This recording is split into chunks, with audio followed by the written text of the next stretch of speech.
united in an age of strife. From the ashes, the tangent grows as kings are crowned, a new beginning flows. Disgusting, tangent kings, a new age, as stories sing. Disgusting glows and grows, tangent kings reforged in stars. Oh, reforged in stars.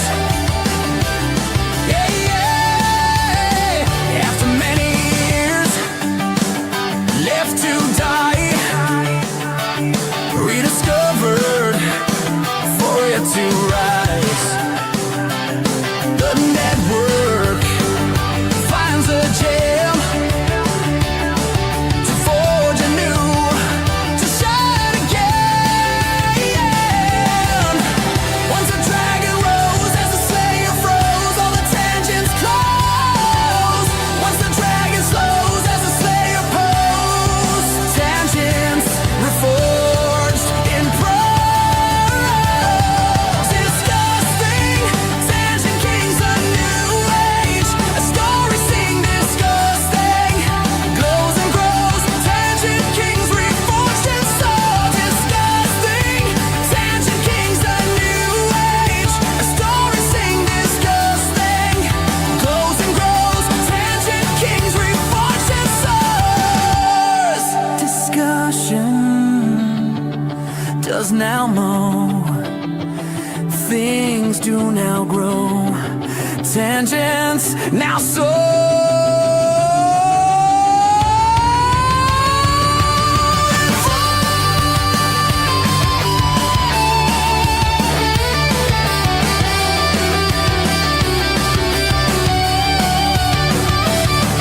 Disgusting, tangent kings, a new age, a story sing. Disgusting glows and grows, tangent kings reforged in soul. Disgusting, tangent kings, a new age, a story sing. Disgusting glows and grows, tangent kings reforged in souls. Yeah, reforged in souls. Yeah, yeah.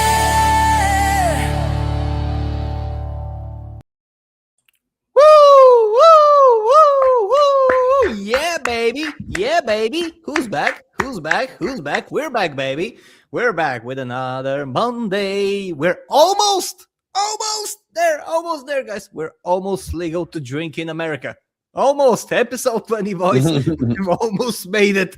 Let's hope that after today, we will not be forever cast out, or that our world will survive long enough that we have this show and not be on the front lines on some foreign country. Welcome, everybody. Welcome on this beautiful Monday on the 19th of January to Discuss Things Tangent Kings. My name is Helzo. I am discussing, and I am also the bearded Balkan Blabbermouth. With me is an amazing panel of people that you know and love to laugh. We are here to talk about current day topics, gaming topics, political topics, AI topics, and whatever is happening in the world. We are here to inform you, to entertain you, and to probably keep you on your toes and bring you some mild nightmares, especially after some of today's topics. I want to thank the chat for being here. We're currently gathering the people here. We have all the panelists in the chat, and I am very happy to have it that way. You also have several people watching, and I want to say welcome. Without any further ado, I would like to turn to our great panelists, because we're here to basically kind of share the news with you and provide our unique opinions. We're from different countries, we're from different continents, and we all share something in common. We're based. That's, at least we have that in common. Without that, and I would like to turn to the dignified cartoon gentleman on my left, across one person, because for some reason he moved. Apparently he's trying to run away from me. But how are you, sir, as the co-host of this entire thing? Oh, it's for aesthetic reasons, because you and Roger are looking the other way. Galaxy is looking straight, and Jose is looking worn out and depressed. As for me, As for me, ladies and gentlemen, I am so glad that my mentor took a show with plenty of potential away from a guy he's a funny guy, right? Dragon Slayer is a funny guy, but he did not have the legs to do this long term, folks, and that's why you've barely ever seen him, right? Barely ever seen. This is now our third attempt to make this show a thing, right?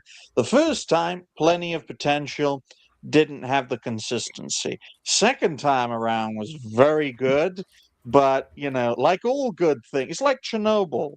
Makes a lot of power, then outside forces cause it to explode in the wrong way. And now, third time's the Look. charm. To be fair, just to say something, it did make 4 years worth of power in 10 seconds, so it was Yes. overachieving. Yes. Mhm. Just like the second iteration of this show was overachieving. But I am so glad that this third iteration, for now at least, is working well. Otherwise, I am the communism of content creation. It doesn't matter where you do it; it never works. It's like, what are we gonna have? Galaxy Red host the fourth? That's why you have a iteration of this Bulgarian show? as the host. Communism here is disguised. Oh, shit. imagine- And mostly imagine run your by the show mafia. Imagine your show getting described as the communism of content creation, no matter where it's based. It fucking works. No It worries, do be guys. like that, It will man. work this time. This time we'll get it right. So you Okay. Okay, what about you, Galaxy Red? How have you been? I've been all right. I've had a little bit of problem with my audio though. For some reason, I don't know what's going on with that. But Well, hopefully, in the event that you become deaf because you're a game streamer, the loud audio will make sure you'll be able to hear people normally. Damn it, Galaxy! Another problem. Your computer is the Make-A-Wish kid of machines. It's always Damn. sick.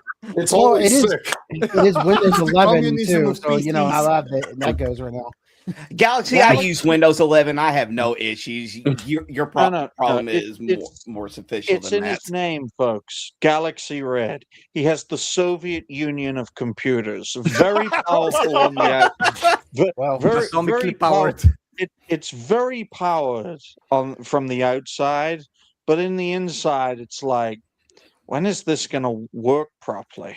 We just bang on it and it'll work. Look, if his PC's power runs on Röntgen, then I don't think I think everything is gonna be fine. Okay, Oh, folks. I was boy. very nice before the show, so I have to be very nasty during the show. For example, Roger, could you take another drink, please? Look at the color of his drink. It looks like piss. That's why he downed it so you couldn't see the That color of looks it. like It looked like homemade Bulgarian whiskey. yes, exactly. peach How have you tea. been, Roger? I can't complain too much. Just got off of a 6-day work week. About to be off to again, then work 10 days in a row. Oh, that's Fucking fucking hell, mate. torturous. Oof, that's painful. I didn't even work that hard when I worked for the IDF. Oh Good for boy. me. But Well, on you were that too busy note, making kids. well, wasn't exactly making anyone, but thank you for that, Roger. Nice Tim Pool impersonation. What about you, Jose? How have you been?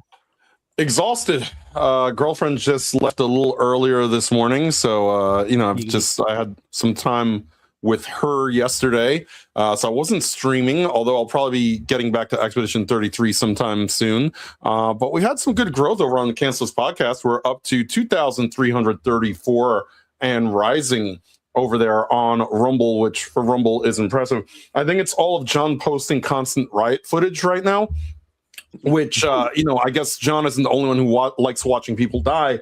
I've sort of cracked the Facebook code. I post in every post in the comments section. I post, hey, follow us on Rumble because Facebook doesn't give us any money.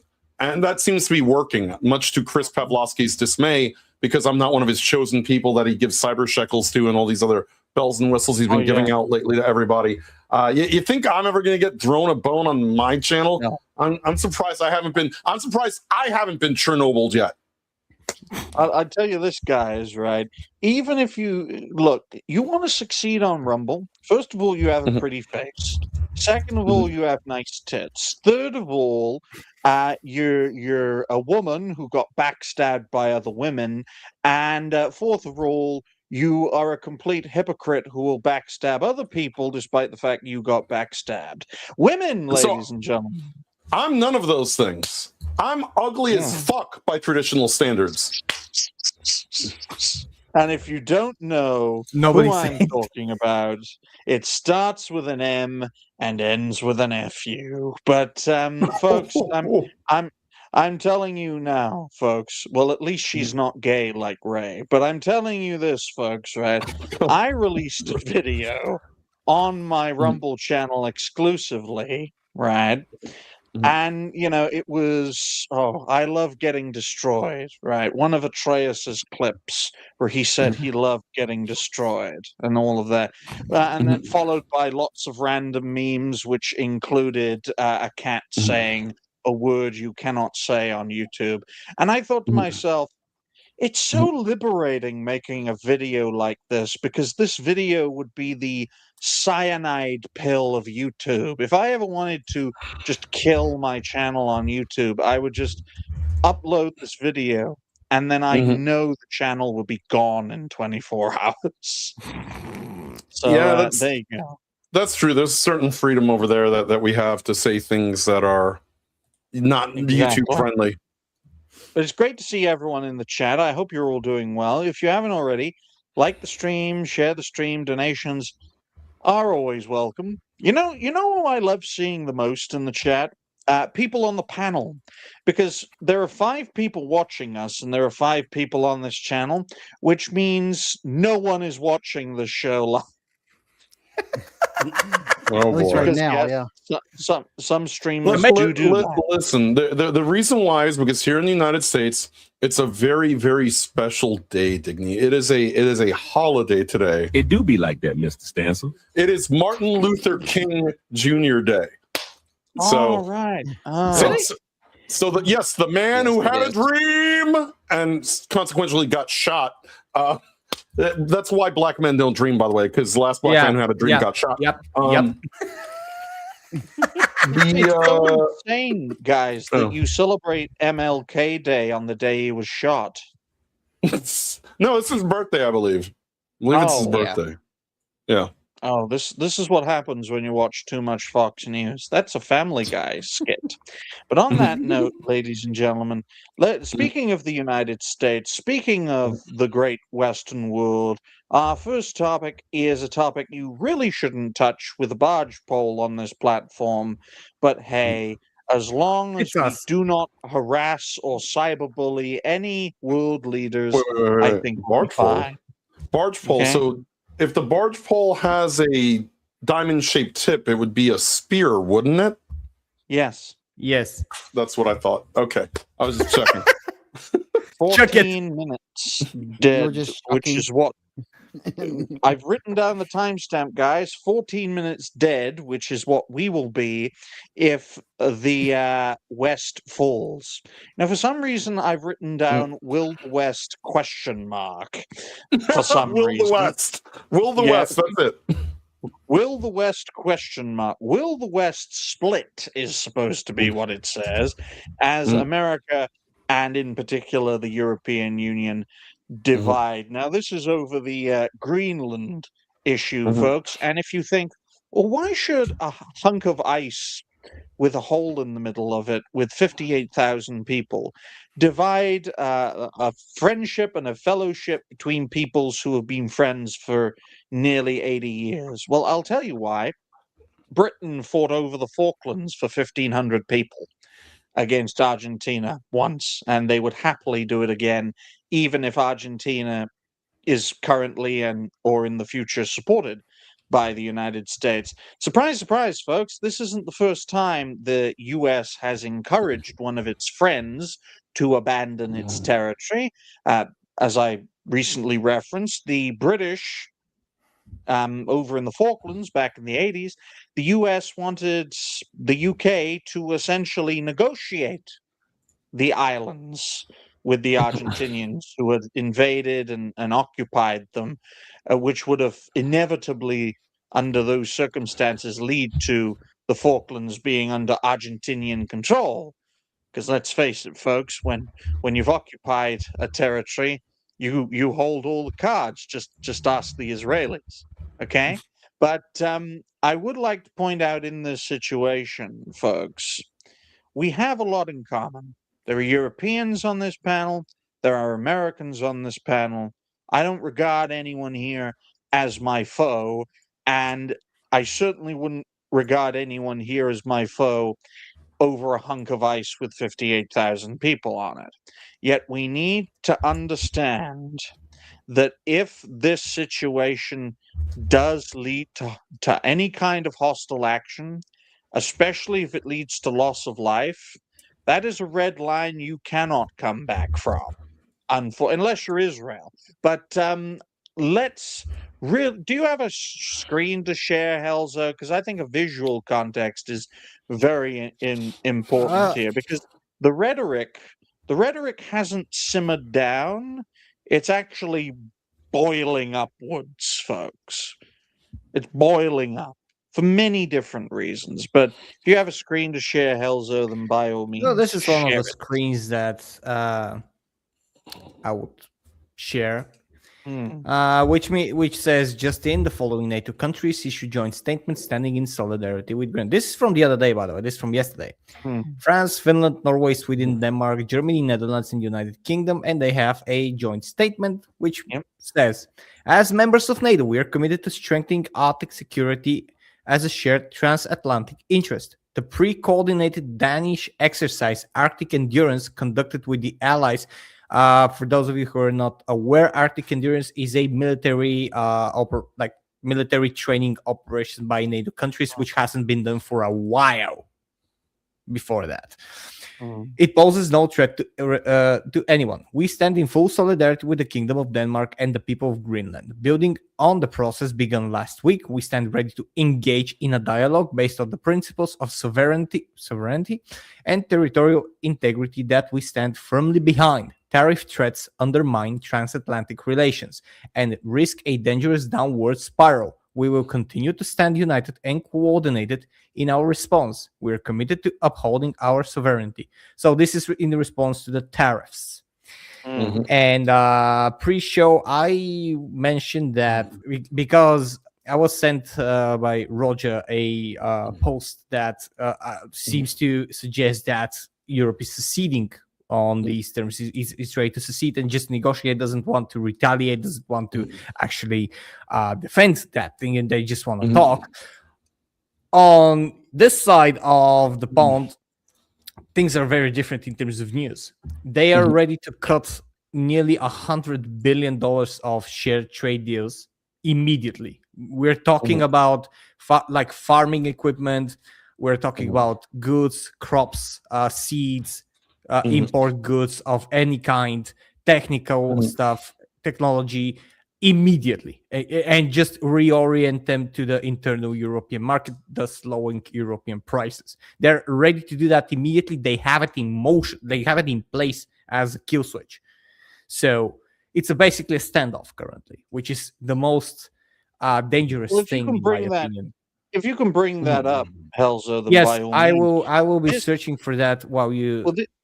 Well, the prior article came courtesy of a news site on X, which follows the news and the updates of a coalition known as BRICS, which is Brazil, Russia, India, China, and South Africa. You might as well just call it BRIC. South Africa is useless. But I will make it very clear, folks, that this whole situation benefits that bloc to no end, especially the Russian part of that BRICS coalition, because Russia, I don't like bricks because they get thrown at me at Wendy's. Yeah, I was waiting for it that. has to be bricks in your case. But I was waiting for that. I just find this situation very interesting because it's unprecedented, right? You look at American history, land is bought and sold just as a matter of course, whether it's with Mhm. European powers or American powers, Mexico. Mhm. Okay. In the European context, land cannot be bought and sold. It can only be taken, as Mhm. Europeans know throughout their Mhm. history. A lot of different people in a small continent, folks.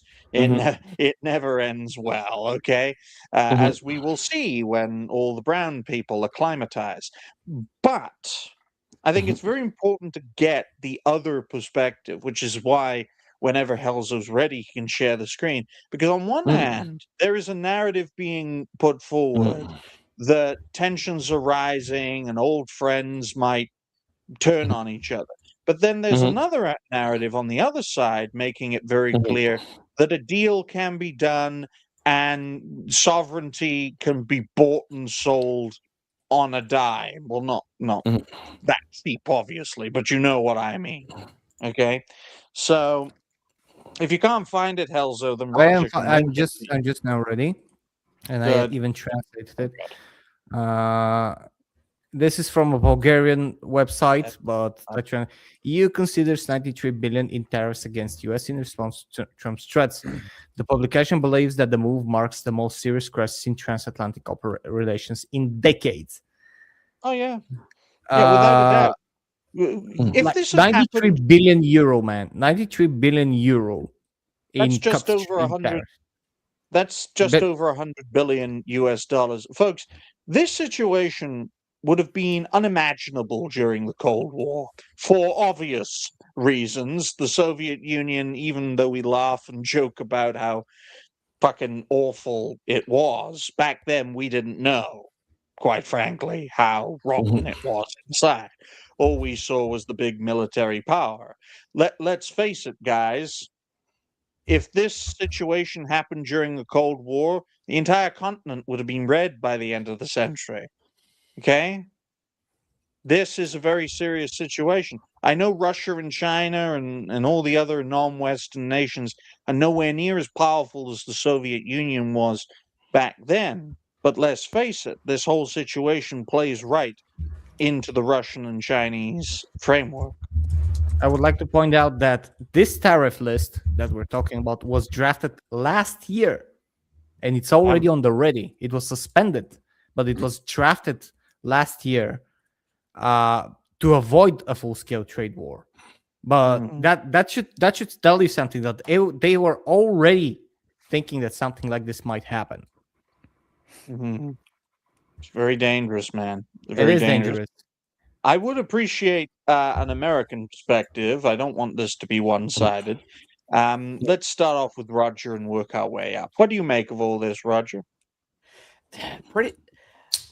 Just to be completely honest, I still can't hardly wrap my head around this whole entire thing because, like I said before, I don't get into political stuff and everything. The way I just see it is that it just looks like a big old pissing contest. I don't know what the significance of Greenland truly is, so I would like the perspective of like why everybody's so up in arms about like you said, a big hunk of ice. It's a geographical advantage as well as precious minerals. That Yes. currently, Okay, that makes sense. if the US wants those minerals, they're mined in a controlled manner. They're not just mined recklessly, and they have to be paid for. So if you take control of that, you can mine them as fast as you want for military purposes or whatever technological purposes. The rare minerals in Greenland are apparently the largest outside of China for a lot of those rare earth elements. And that's the situation. If you look at Venezuela, if you look at China, if you look at America, if you look at everything that's happened, if you look at 4 years of Joe Biden where he's made our life a living freaking hell, you know, everything's connected. Everything is connected. And that's what people don't understand about So the this. thing is that it's all about the minerals, by the way. And is about allegedly protecting the world against Russia, China. but in doing so, you're basically just beating up one of your own just to protect again. Like this is like you would see something like Malcolm in the Middle. You get the nicer bully against the really bad bullies. In this case, this is how the world would see it. I'm not saying anything. If we're to be completely honest, if a good trade deal can be made, that would be as effective, and it will allow the US to actually exercise good protection with their golden golden dome that they were calling it. That would be great, because we do, like, as someone from Eastern Europe and from a country that has one sea between Asia, I would agree that I would like to be protected against what's on the other side of that sea. You know, but not like this. You know, not like this. In all honesty, though, Helzo, from a historical point of view, when you look at spheres of influence, your part of the world has more of a connection to the global East than to the global West. So, from a Not by choice, though. Not by choice. No, not by choice, obviously. But let's face it, folks. I think that's the crux of this situation, right? I think Europe as a continent should stop being a pawn of the superpowers and start being its own thing, right? I look at this from different reasons, right? I despise the very concept of the EU, folks. I don't like the EU. I don't like the context of a united Europe, because every attempt at a united Europe, right, has always led to tragedy. Unlike, say, the United States, right? The attempt for a united America has led to many positive outcomes. When the US started off 13 colonies, and over the course of a century, maybe a little longer, swept across the entire American continent. If you guys, same people, had tried that in Europe, you would have either massacred everyone in Europe or get massacred by everyone in Europe, because it's a completely, first of all, it's a different continent, different people, different context. Every attempt to unite Europe has been met with terrifying bloodshed. Because it doesn't work the same way, because Europe being is not a homogenous society. These are very separate, very proud nations, all with a very rich history. You don't just connect that and go, oh, we're just one peoples now. It doesn't work that way. In fact, it seems funny, because the same people who want an EU don't want Putin to do what he's been doing. They don't want that united, we're just all homogenous people. And again, Helzo, you could attest to the people there don't want to be a homogenized people with everybody else. We want our own cultural identity to be intact. That's why this whole thing with an EU doesn't work. But we'll have one money, blah, blah, blah. Yeah, and by the way, if Biden had his way, America would be on the fucking euro at this point, because they wanted to make it one, it's all because of this one world government's nonsense at this point. Even the inflation was controlled to try to balance the dollar with that of the euro, so that they were almost equally the same value across the board. The thing is that the original concept of the European Union was to be a mirror for the United States. Basically, yes, you do have different countries. You have no borders, like the Schengen, but you also have a equal standard of living, which means that, let's say I live in Eastern Europe, in Bulgaria, and my salary is the same standard as those of Western Europe, with the same standard of prices for everything. What we have is we have the lowest salaries, and I'm not saying by 10%, I'm talking about 60-70% lower than the rest of Europe, but we have the same prices here as the rest of Europe. Which is ridiculous, Helzo. That's why I made the that's argument. That's why it didn't work. But, I mean, one of the problems in the EU is internal country corruption. I mean, it's not a lack of money. We have been pumped with so much money over the years from 2007 up until now in Bulgaria that we could have been a leading economical force but because of corruption, because of misplaced billions of euros, billions. I'm talking about a lot of billions. We are still at the bottom. And that's the problem with the EU, because it didn't have working controls to closely monitor this. Because when you're in the US, let's say Washington or the government in power is pumping money into the further development of Texas. It's still an inter-country development, and it's still governed and it's still monitored by inter-country like standard monitors if projects are being implemented and stuff like that. It's harder to launder those money. Yeah. And you know, and the thing is, the difference between like America, why it worked in America and can't work in the EU is that America was colonized by the British primarily, a little bit from the French, and you know, you've got some territories now that used to be part of Mexico, but primarily the United States is primarily colonized by the British, and the American people then created a culture as they, you know, sort of seceded from England. The culture became more distinct. But because of that, America and what America is today, until these idiots came over here that are being mass migrated over here, is essentially a homogenized culture. All right. And you know, for case of example, let's say for the sake of argument, England never colonized the United States.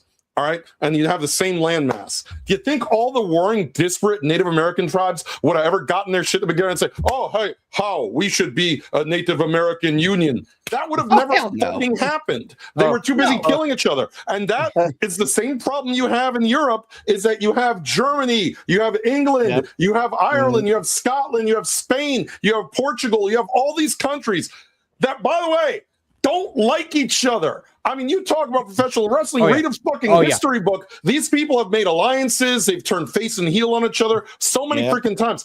But they have pride in who they are as people, or at least they did. Now they will be homogenized under Allahu Akbar, but that's a whole other fucking story. The concept of the pan-European, ladies and gentlemen. But I would like to make the point that Jose makes a great point. What if the British, or the English, then the British, never colonized America?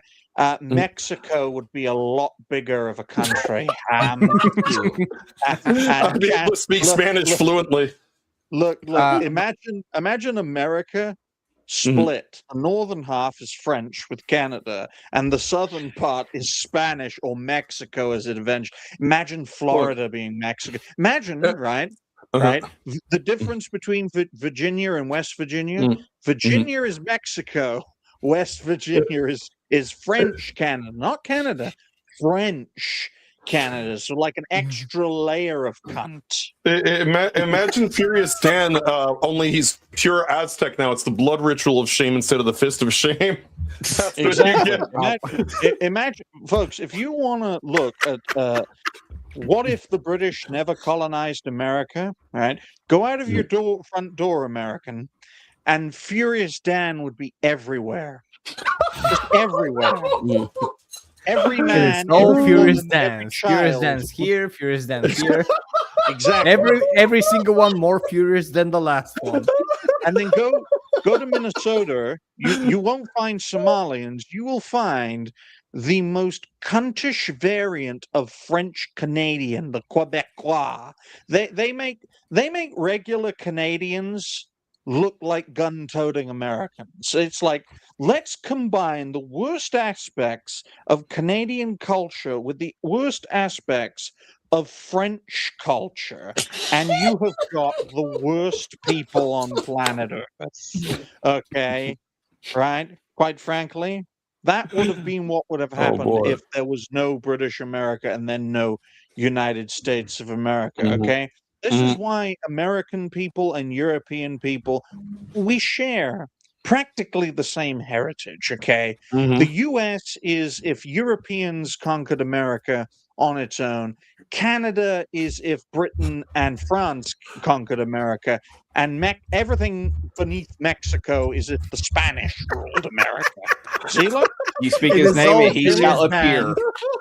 We have been graced by the Odan. Except Brazil. Brazil is what happens when Portugal is American, which means we're going to fuck every native woman we can see, because that's what the Portuguese. That's why the Brazilians aren't quite Portuguese. Like 80% of Brazil's language is Portuguese, but the 20% is like the native women languages. Imagine Quaritch from Avatar fire and ash. That is Well, basically the Portuguese. The Brazilians like taking a dump on people's heads more than Vince McMahon does. Yes, they are a very Hello, puppy. odd. They're a very odd people. Hello, brown dog. Our diversity hire. Right, Galaxy. Curious right? dog. Galaxy, you've played games, right? And since politics is just a game in real life, what would you do if you were in charge of the American faction? Would you move your forces into Greenland, or would you back off? I think it would depend on what the Mhm. what the reward would be, I guess, if you go in. So- Let's put it this way, Galaxy. You want land, you want money, and you want to prove you are the best. okay, well, then probably would move. Moving. There we go. Right? That mindset is exactly the kind of mindset that President Trump has. And in fact, the Russian foreign ministry made it very clear that Trump would go down in history if the United States invaded Greenland. It's like baiting, ego baiting Trump, EBT, ego baiting Trump into committing political suicide. Go ahead, Jose. Yeah, I think the big problem is that, I don't think we should mobilize. I do also think it's a bad look, actually, for the EU to mobilize in this case, and I'll make my case for why. Y'all care more about Trump derangement syndrome, because Trump has already also said, look, I'd rather just bargain with you guys. I'd rather just finagle. And historically, America has purchased land before from European countries. The Louisiana Purchase, ring a bell to anybody? Yep. We have done that. Look at other countries we purchased. Hawaii, Alaska. Alaska was a Russian territory. Hawaii was a Japanese territory. All right, it's not unfounded for us to purchase territory. This is something we've done. Now, it hasn't been done in a very long time. We sort of gave up on the expansion. We've got the 50 states, and then Puerto Rico and a couple of U.S. territories like that. But ultimately, what it comes down to, as I said earlier, is a lot of this is a knee-jerk reaction, whether it's Venezuela, whether it's Greenland. Joe Biden depleted America's strategic oil reserves, which is bad. That means in the case of a crisis, we don't have any oil. We don't have oil to back up our machines, our military, anything else. Probably not a good thing, considering that also Joe Biden took out a list somewhere. And he's like, hey, Putin, here's a list of like 25 of our most vulnerable things, you know the thing, and gave it to Putin, which is just don't attack him. That's the dumbest thing. Imagine fucking saying, I have a bum leg. Please don't hit me in the kneecap, guy who wants to hit me in the kneecap. Like, that doesn't work that way. So you've got, yeah. Well, do you know what Putin did with that information?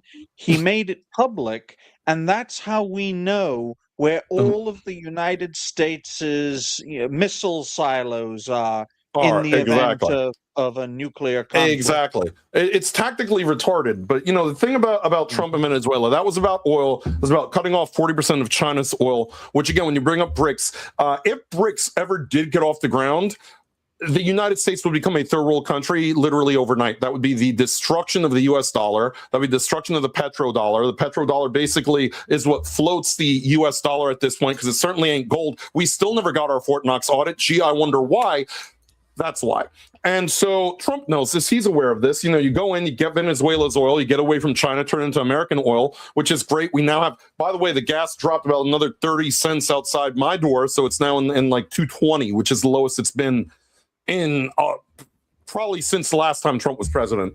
But, then you look at Greenland. Greenland now has all these resources that China needs to use for energy purposes, for computing purposes, for military purposes. Outside of China, no one else has those resources. Maybe Afghanistan, but we can't talk about that because we pulled out of Afghanistan in the most disastrous, embarrassing way possible. Again, thanks to Joe Biden, which, by the way, a lot of people think Joe Biden was mumbling. I don't think Joe Biden was bumbling. China Joe basically bumbled on purpose because it actually benefited the spread of China's sphere of influence, which, by the way, China's sphere of influence does affect Europe. Europe is getting more influence from China, especially, let's talk about Carney in Canada, Keir Starmer in the UK. These guys would rather do business with Xi Jinping than Donald Trump. So when they mobilize their armies, it's a bad look because ultimately what they're telling you is, we'll mobilize our armies because we want to create the optics of Trump is Hitler, which is what they want to do. German painter bad. Trump is the German painter now. He wants to attack us, and they're going to push that. The guy only said, hey, I want to buy it. I'll send Marco Rubio to talk about it, which I don't know if Rubio is the best negotiator in that terms. Rubio has a lot more in common with Lindsey Graham. Aside from being a neocon, there's also the closeted homosexuality, but that's another story for the other day. I will say Marco Rubio's phone parties disappeared from all media view after 2016, which is strange. But beyond that, the situation is the EU cares more about poking out their chest at Trump, who they beg for the help of anytime something goes wrong in terms of keeping Putin at bay, instead of maybe using their military might to get their own kitchen under control. As much as we criticize Trump for not getting Minnesota under control, every EU country looks like Minnesota as well right now. And if you say that and you live in one of those countries, they will put you in handcuffs and take you to jail, which is a problem. Oh, no. Oh, I love this. I love this. God, I can't wait till Trump flunks art school. But I mean, I've also said before, and Digny knows, I've said this on Cancel's podcast, that with everything that is going on in the Western world, including Democrats in the United States basically saying we will prosecute you the minute that you get out of jail, Trump really has no choice but to become the very tyrant that everyone has accused him of being, for the interest of, one, self-preservation, because he will die in a prison otherwise, and two, because of the fact that everybody who voted for, followed, and supports him will be also hauled off to a gulag if they retake power. I've said it before, Gavin Newsom is so bad, he'll make Starmer and Biden look like Ronald Reagan in comparison. You do not want President Gavin Newsom. I don't want President Gavin Newsom, because that is like self-inflicting a bullet wound to the back of my head. Have you listened to this shit that I say? Don't you want a president who will literally cheat on every single wife in America? I think that's a great thing, right? Digny, I have a side note on that. Girlfriend and I were watching The Celebrity Apprentice yesterday, and Aubrey something, I forget what her name is, O'Day or something. She used to work for Diddy, and Trump goes, "Oh, how was Diddy?" He's like, "Was he a good guy to work for?" "I like Diddy." And I'm like, oh my God, when this soundbite comes out, like, then we're never going to hear the end of it. He's like, "I love Diddy. He's a great guy." I'm like, oh no. I should have said this when I wasn't a cartoon, but thinking back, I would love to say, right, that Atreus is the P. Diddy of pop culture content creation. Oh my God. Okay. Someone clip that. Someone No, clap because that. it'll get under Whatever your Atreus' preference is. skin. It'll get under Atreus' skin in the same way Will drawing Atreus as a cartoon slightly You too mean like fat baby got oil under gets his under your skin? Ugh, goodness me. You know One what's thing I wanna make save clear- us? You know what's gonna save us? Because this is not a new thing, by the way. Like these conflicts, they're not a new thing. We have had. Okay, well, one question. We're in 2026. There'll be a period in the last 8 to 10 years where something hasn't been happening as a conflict in the world. Even more. I'll go as far as 15 years. It's been getting worse. And after COVID, it like went overboard. Between friends. We need fucking aliens. We fucking need, and I'm not even joking. We need a fucking giant mother spaceship as big as a continent to just hover over the planet for 20 seconds for everyone to see and fuck off. We just need that. We need everyone's minds to be completely fucked and contemplate on what they saw. You know what the problem is, Helzo? There's too many old people making decisions for a lot of us who are not that old that want to go to war, and this is not just in America, but all over the world. These politicians who've just been on the earth too long, these dinosaurs. What we need is a paintress to paint like a number 70, and then they all just evaporate. They go Maj or whatever. Get them the fuck out of here. No. Get rid of all. paint it to 71. I still need my father for a few months. Okay. Wow. Goodness sake. Okay. Why for a few Get her months? out for of here, fuck's sake? Digny. She's caused me a $500 electric bill. She's got to go. Actually, Yeah, and you actually had a follow-up comment, Jace. I Mhm. agree with that. Yeah. I absolutely agree. We need a cap, and that's in the world. Mhm. I'm taking. Well, I'm taking good, it. good luck implementing that in North Korea. Because where you should live apparently long enough to see the consequences of your political decisions. A lot of these people are not Exactly. going to. Well, it's not just age limits. We also need to implement the whole entire thing of term limits as well. That is the other Yeah. big issue. Is And that also with you got the these old with the- apostles going into office and they've been in there for 30 plus years. and Mhm. also benefits limit. Once Mhm. you're Yes. out, you're just another Joe. You're nobody. Mhm. Yes. That's it. And Mhm. look, I've said here in my country, we need politicians on minimum wage for 3 months, not living in government houses, just not Mhm. having private Mhm. cars and everything, because everyone travels by private military car and everything, because they don't use public transportations here. Mhm. And I was like, Bulgaria is going to start becoming the richest country in Europe in 2 months. Money is power. Power corrupts. Absolute power corrupts absolutely. Yeah. If you look at the most successfully run country on earth, country that shouldn't, by all normal circumstances, exist, right? Mhm. Singapore, literally an I was going island to say North city, Macedonia, but okay. right? Right, an island city. Too many people.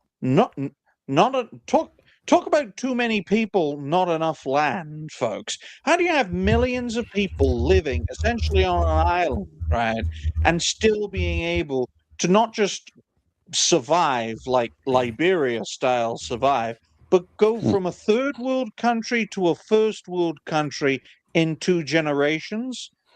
Some of the highest paid politicians in the world are from Singapore, because Singapore's founder made it very clear that if these people are not well paid, if they are not given the resources they need, they will turn to corruption, right? They will turn to decadence.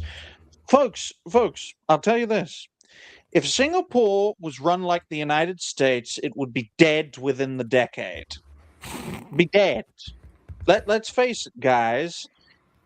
We have to look to other countries and other mindsets to see how do we improve. The only problem the Singaporeans haven't solved is the population problem, and their founder did provide a solution, but it was considered too controversial, and that was educated people should breed with other educated people, and we wouldn't have a population problem. Essentially, stupid people can't have kids, but all the intelligent people must be forced to have like 3 or 4 kids. Like Oh, government. this is a whole other We'd be topic. rid of Somalia overnight.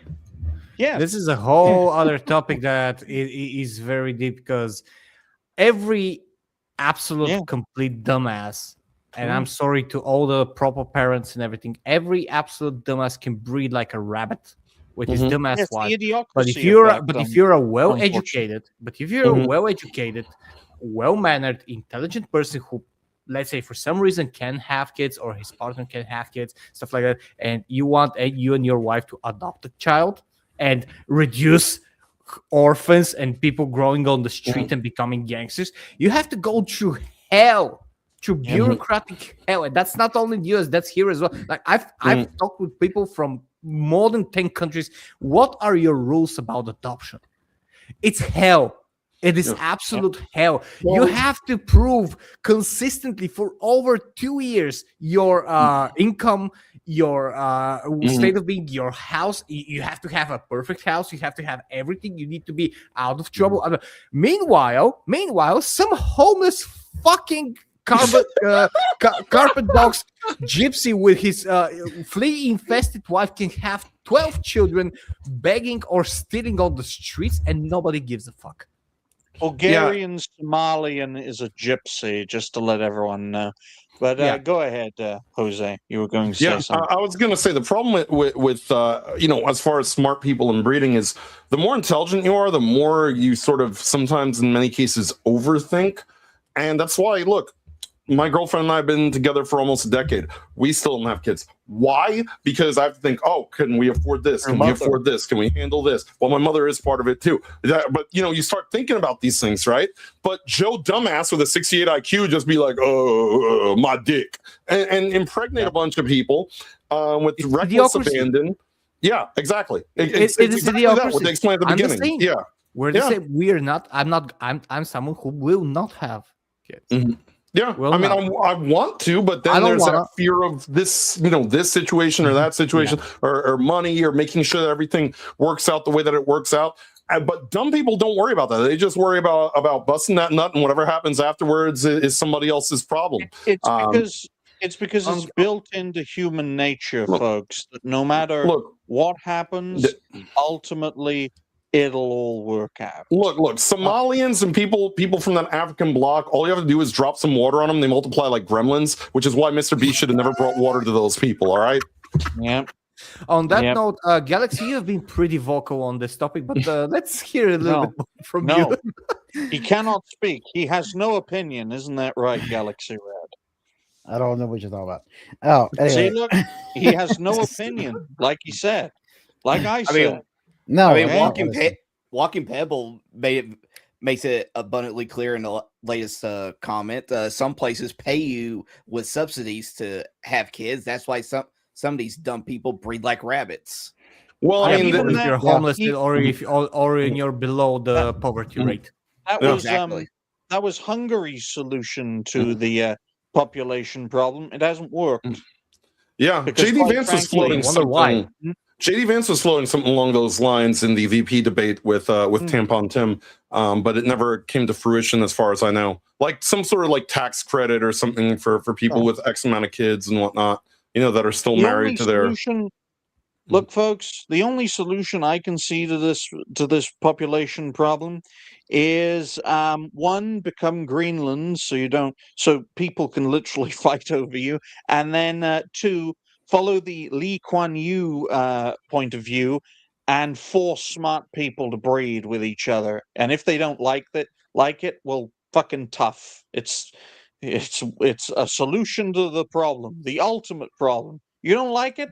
Tough. It never actually got implemented in Singapore because it caused a massive backlash when he said that, and it was actually the beginning of the end of his, I think it was 25. It was either 25 or 35-year rule.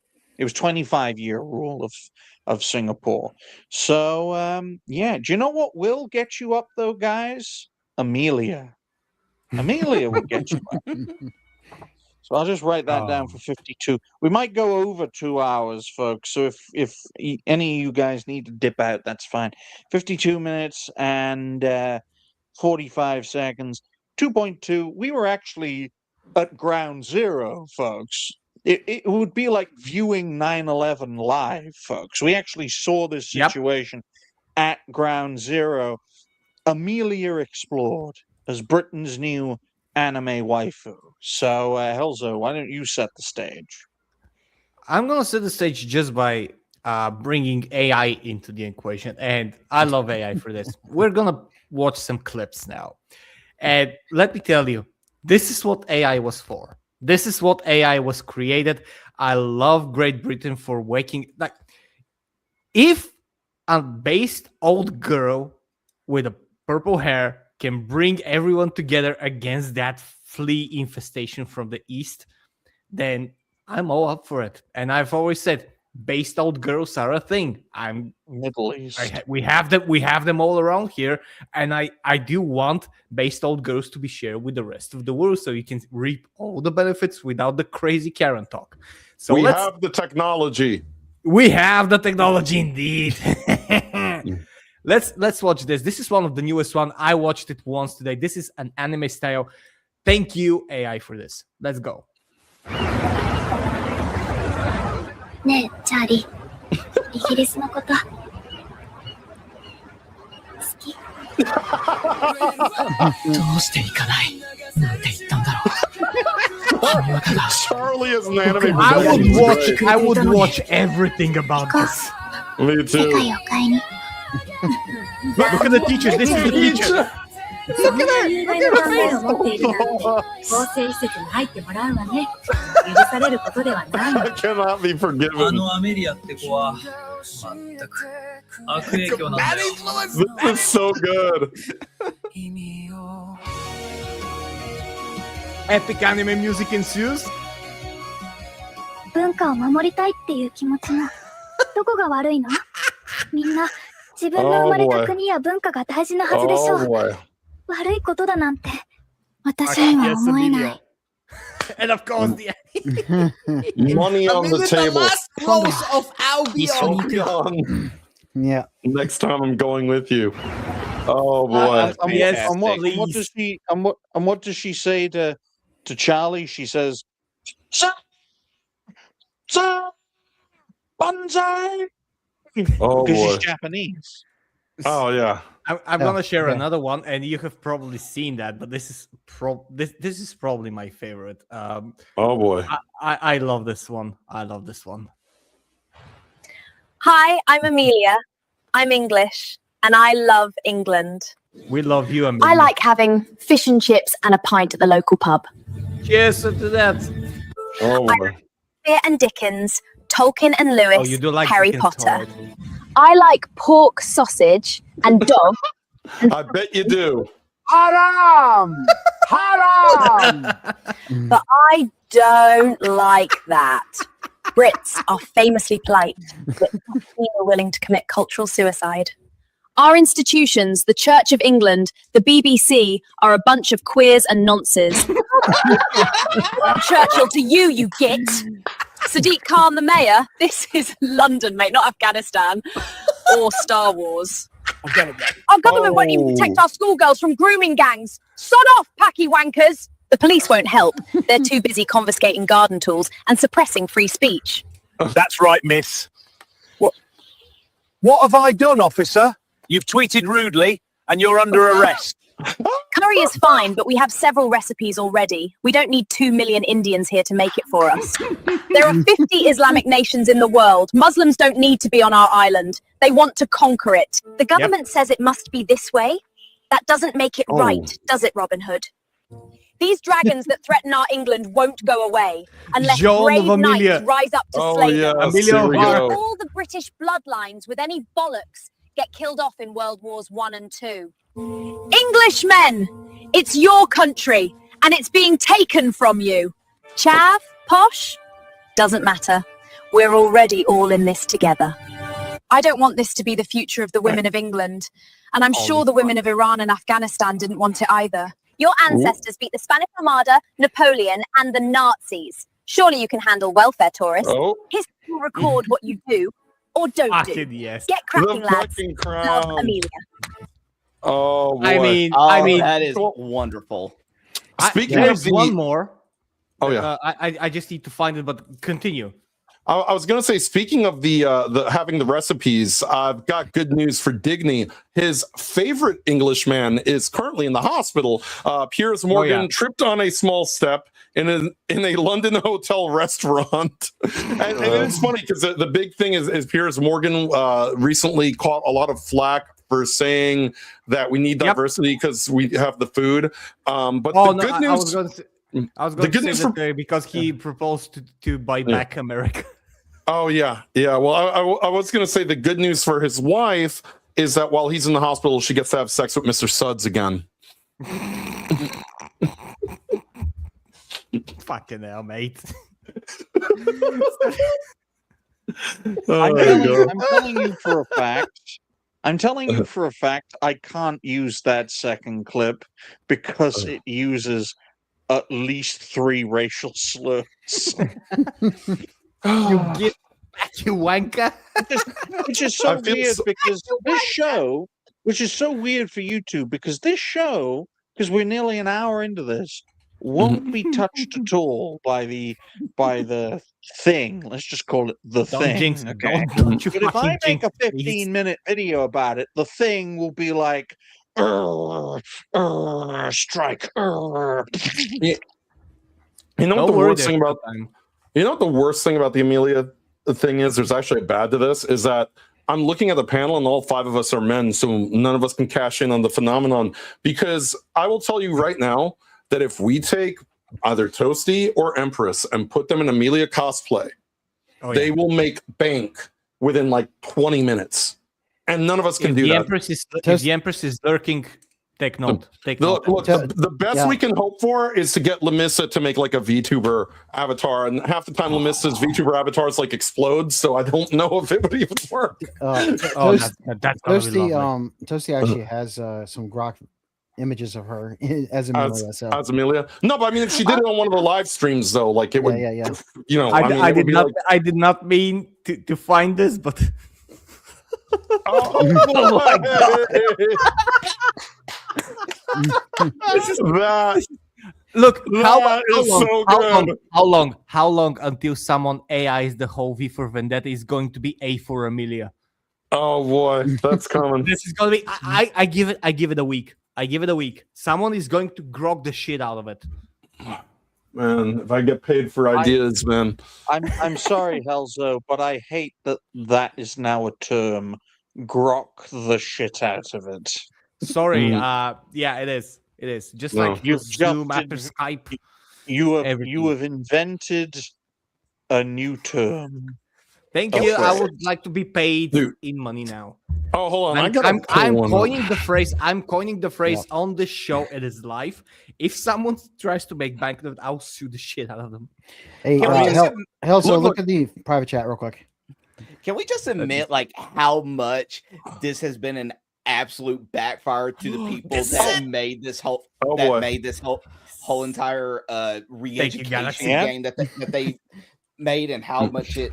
I cannot wait till we start getting Amelia in every video game, Roger. I mean, you're gonna have Expedition 33 skins. You're gonna have King of Fighter skins, Street Fighter skins, Call of Duty skins. She's going to be targeted against India. Nothing good comes out of Hull. Okay, nothing. All right. One more before we continue. Sorry, thank you, Galaxy. Oh boy. Yeah. Tonks? No, I'm Amelia. We need to talk about Islam in the UK. Catholic and atheist. We're all buggered if Islam takes over. Witches must be burnt, of course, but honour killing your daughters for not wearing hijab is much too far. But Wallace, dogs are haram. If the Muslims take over, Gromit is a goner. Pigs are haram too, Pepper. Your entire family line ended. And forget LGBT acceptance. Muslims will toss them out the window. Literally. First, we remove the Islamists from our government and our country, Paddington. Then marmalade. I love this. I love this with all my heart. The great thing about AI, folks, is that you could contrive this as a storyline that Amelia is a trans-dimensional being disguised as a person, as the living embodiment of, my spirit shall rise from the grave and the whole world will know that I was right. That being the ultimate supervillain, the spirit that manifests itself as a trans-dimensional being going around poisoning the minds of billions of people, and we can call it the fate of Amelia. Maverick is 3D printing Amelia action figures, by the way. From my chat room. He's been 3D printing Amelia action figures to sell them. This is the best British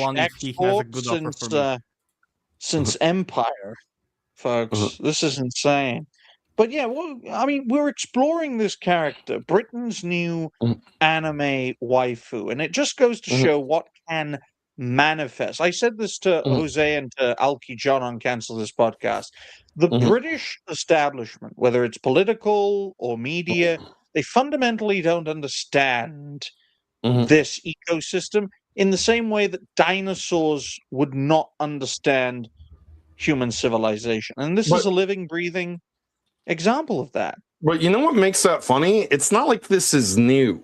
Meme culture has existed, for a while now, and they saw it sort of happen in the 2016 election where Trump basically memed his way to the presidency. Whether you've had Pepe's, Wojaks, You've had the situation with the and now you have Amelia, which obviously, but I mean, like also when they try to weaponize it against us, we always find a way to turn the tables on them. The fat JD Vance meme comes to mind.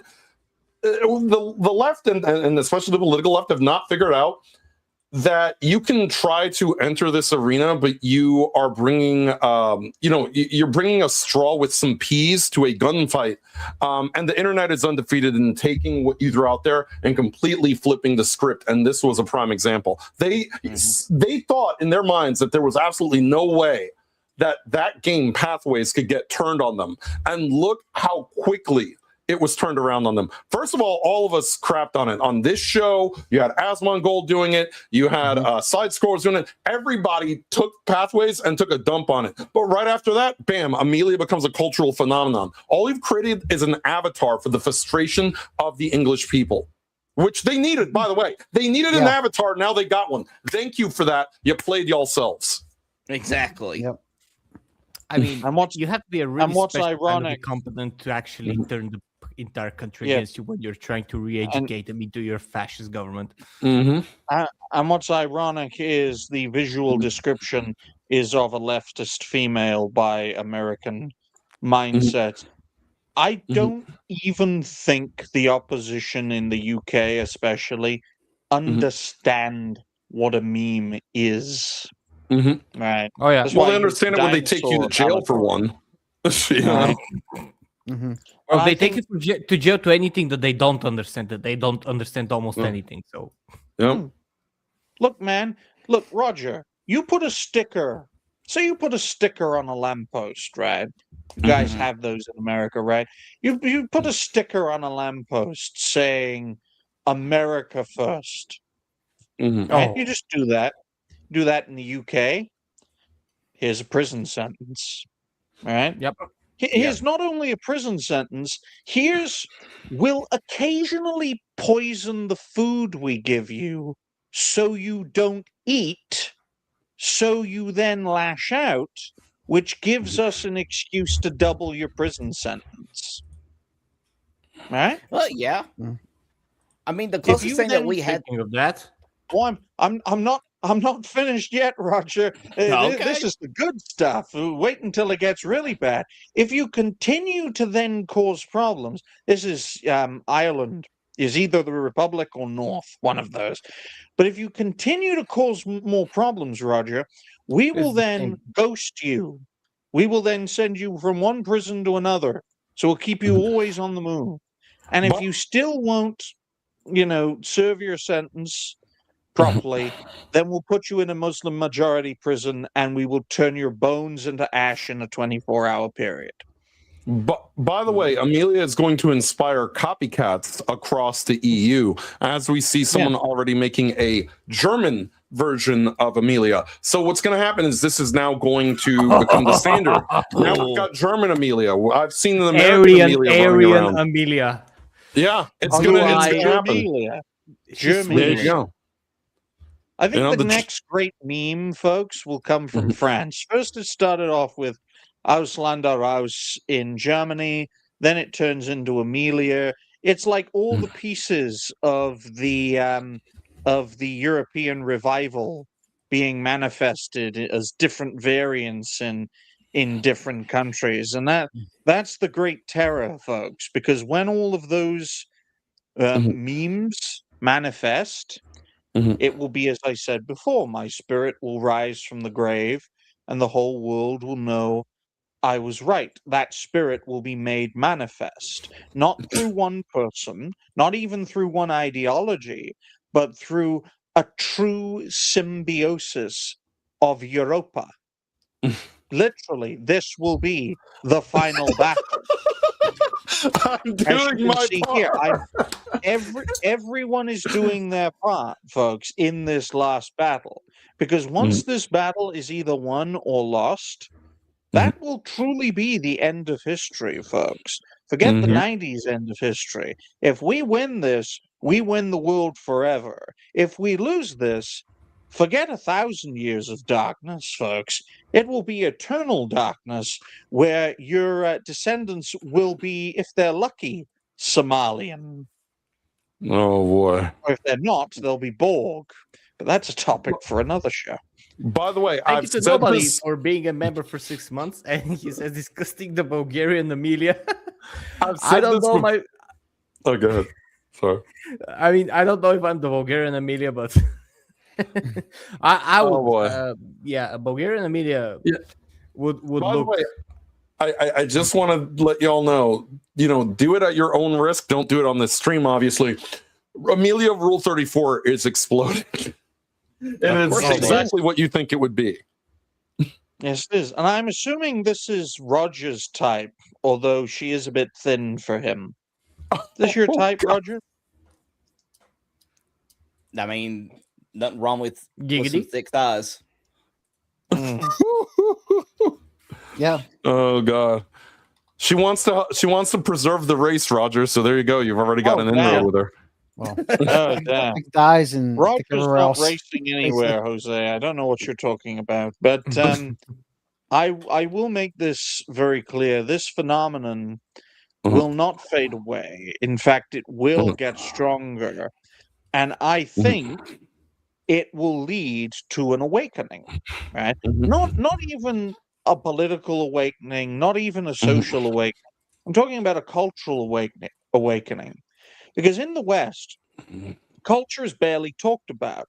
Anytime it's brought up, it's usually got something to do with immigration, right? It's never really brought up on its own. It always has to be brought up in connection with a more pressing issue. What we're seeing is a cultural awakening. But let's face it, folks, our politicians haven't been willing to talk about culture for centuries, never mind decades, centuries. When was the last time a cultural conversation was brought up in the United States? The Civil War, what it truly means to be an American. Because let's face it, guys, Americans turned on Americans. That's a cultural question right there, because that's not supposed to happen. So what is an American? That's a cultural question. It's a question that you get in trouble for just for asking these days, never mind trying to answer it. And I think it is a question that people have been begging to be asked and answered, not for decades, certainly for centuries for Europeans, and I think for Americans, for about a century. What is an American? What is a European? What is a British person? What is an English person? Because in my view, guys, a British person and an English person are not the same person. Because Britain and England are not the same. In the same way that California and American are not the same, right? They may be part of the same thing. They may be a big part of the same thing. But that doesn't make them the same, right? Me and Helzo are mostly the same. But we're not the same. We even look alike, which is freaky. But we're not the same person. So that's why I asked this question right here, right now. And I think the exploration of Amelia through the meme zeitgeist really tries to push this question. What does it mean to be English? And what does it mean to be British? You guys are outsiders, so you can look at it from an outsider's perspective. I can look at it from an insider's perspective because I spent most of my life in Britain. When I think of a British person, I think of Britain and its empire, which means 4 billion people on planet Earth can be British. Most of them Indians. India is more British than Britain under that warped mindset of what is British. Because what is Britain? It's Britain and its empire. All right. What is English? Completely different. Welsh, completely different. Scottish, completely different. Irish, completely different. Which is why I believe the only way Britain can be saved is for Britain to end, and for England, Scotland, Wales, and Ireland, a united Ireland under that scenario, which would be very controversial, go their own way, do their own thing. Because we know what those people are. We don't know what a British person is. We don't. If we had the empire, if we had 4 billion people, if we had the empire with India, and back then India was India, Pakistan, and Bangladesh, and Burma for some fucking reason. So India was a far bigger place under British rule than it is today, and a lot smellier. I know that seems odd, boy. but yes, India rather is a far cleaner place today than it was under British rule. That's scary. Somehow. But I think it needs to be brought up as a question, right? In fact, let's bring it up now for the Americans on the panel. Jose, what does it mean to you to be an American? That's a good question. Freedom of speech, freedom to have your guns, freedom to express yourselves, freedom to basically tell everybody else to go fuck themselves. I mean, that's at the end of the day, that sort of freedom. Look, hot dogs, apple pie, hamburgers, look, the way to sum it up is your intro from a couple weeks ago with the America Fuck Yeah remix.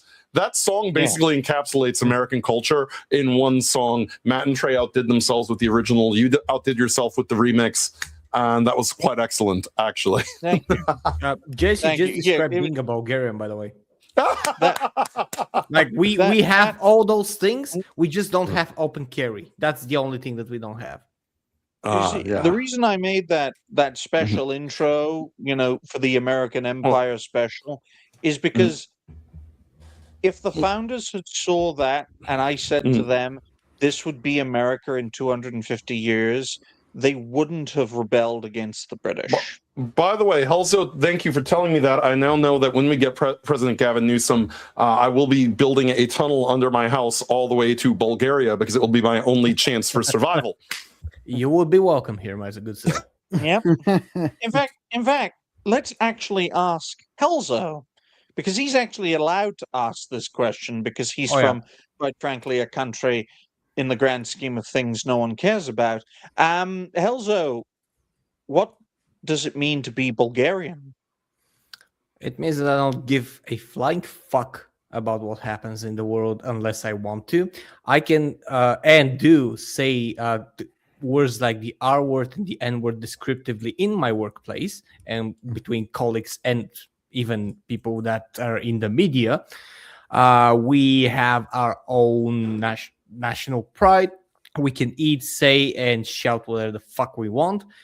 And we do have guns, but we just choose not to have them because we use crowbars and stuff like that, especially people from a neighboring city that have it as their local weapon of choice for 8-year-olds. You see, could you imagine Roger in his workplace being like, it's like he brings up this thing to his co-worker and Don Lemon's on the screen. In Bulgaria, they'd be like, it's Don Lemon. He's one of those beeps. Yep. I can't say it on this channel. Yep. I can't say it on this platform. Some of the most famous jokes here that are being said on air are with the N-word actively present here. Yes. Yeah, but no one gives a damn about it because it's in Bulgaria and no one gives a fuck in the grand scheme of things about Bulgaria. Because with us, the N-word, let's say, this is just one example, but there are a lot of examples like something like this doesn't, like, it's a descriptive thing. The Spanish word for the N-word, it describes the color black, like the actual color. Like your cat. We have a pastry that is called the N-word. We don't use it. We don't use that. We use it because it's made from dark chocolate. What's Roger's first order in Bulgaria going to be? Hello, I want an N-word cake. Exactly. A little, by the way, because it's like for a little N-word. The thing is that this is only one of the things we here don't have political correctness. I mean, you can have political correctness, and we exercise some more polite talk, especially when we're talking to, let's say, bosses, when we're in the, let's say, on the news or something like that, even though some people don't do it. But we don't have political correctness as something that is imposed on everyone. We don't get arrested for that. We can't get arrested because there are no laws against it, because we are free to express ourselves. And nobody's even going to attempt to pass laws like that anymore, because after 500 fucking years of slavery by the Ottoman Turks, and then another 45 years of technical slavery by the Russian communists, we are not going to allow for our speech to be impaired. That's why Jordan Peterson, when he was visiting Eastern Europe and he was having his seminars and his shows here, said something very, very good about the whole of Eastern Europe. That's not just Bulgaria, by the way. Say, wokeness never prospered here because these people are very on edge all the time. They're alert. They're always on edge. They're always in the zone. They will not allow anyone, especially some young fuck-ups that don't know what they're talking about, and they're young communist-based people, to tell them what they can and cannot say. And that's true. We don't allow anyone to tell us what we can or cannot say. Imagine being ruled by Turkish people for 5 minutes. Never mind 500 fucking years. Yep, 1396 until 1878. Lovely time. Oh, it's You know what the fate of Amelia will be, folks? Right? If you want to see like a peak Islamic nation, right? The most peaceful and the most prosperous Islamic nation is not Saudi Arabia. Okay, it's not, because they're all rich. They had like the oil cheat code. That doesn't count. If you want the richest, most peaceful, and most prosperous Muslim country, it's Turkey. It's Turkey. And they're dealing with violent Kurdish separatists every fucking day. So Look, it's not I all can that do peachy. I can do Square Enix better than Square Enix can. Welcome to Near Amelia. There we go. Oh yes. That is actually something that is going to be used by a video game somewhere. That's going to be a mod. That is definitely going to be a mod.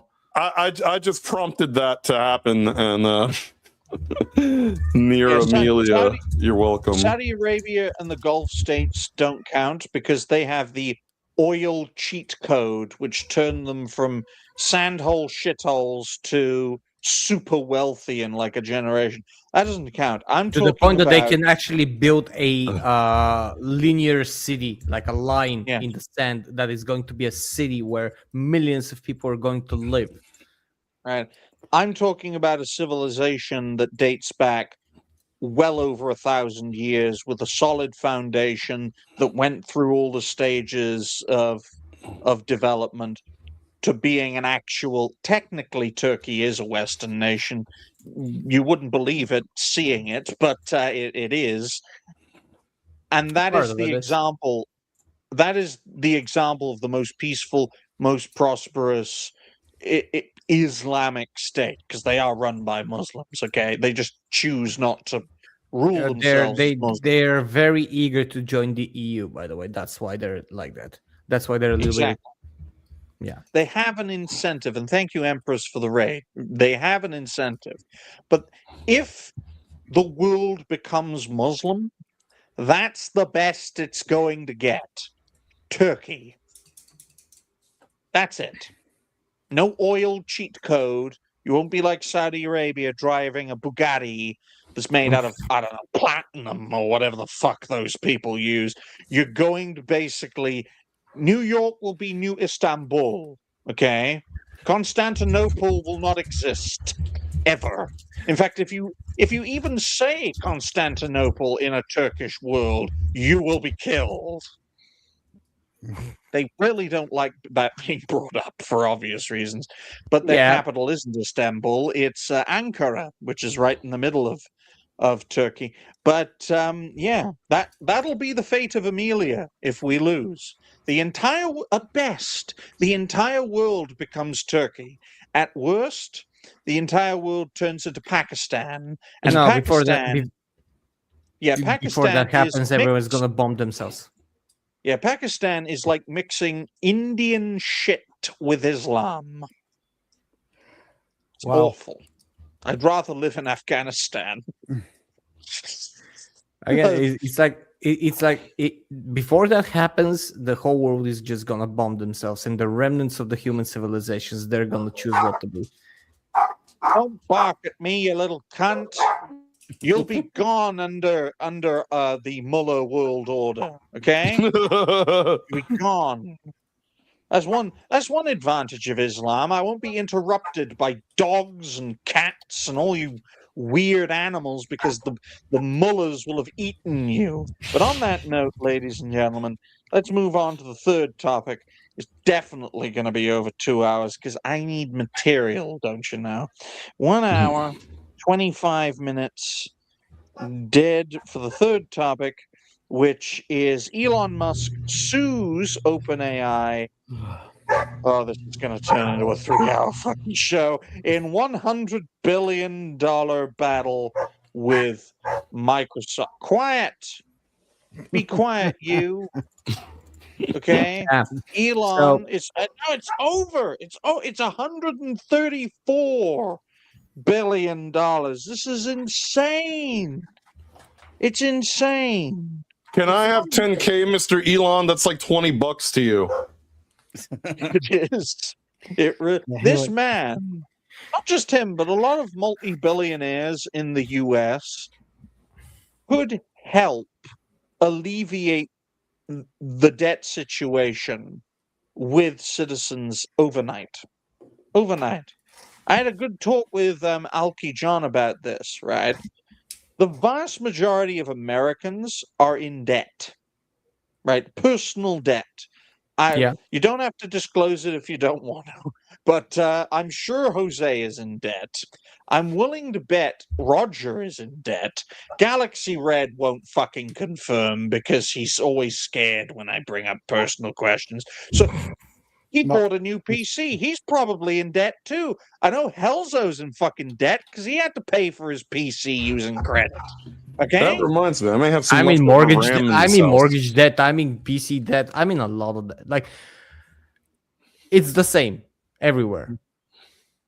And now this guy is basically saying, well, I'm going to sue Microsoft because OpenAI, which is predatory, which Elon did help start out to be like neutral, but then it changed because Sam Altman is literally Satan, and now he wants to sue Microsoft who have taken advantage of the situation. I'm in such debt. I'm like Dutch from Red Dead Redemption. Every time before I cancel this podcast starts, John hears me go, "I got a plan, John. I just need more money." I'm gonna share something with you guys.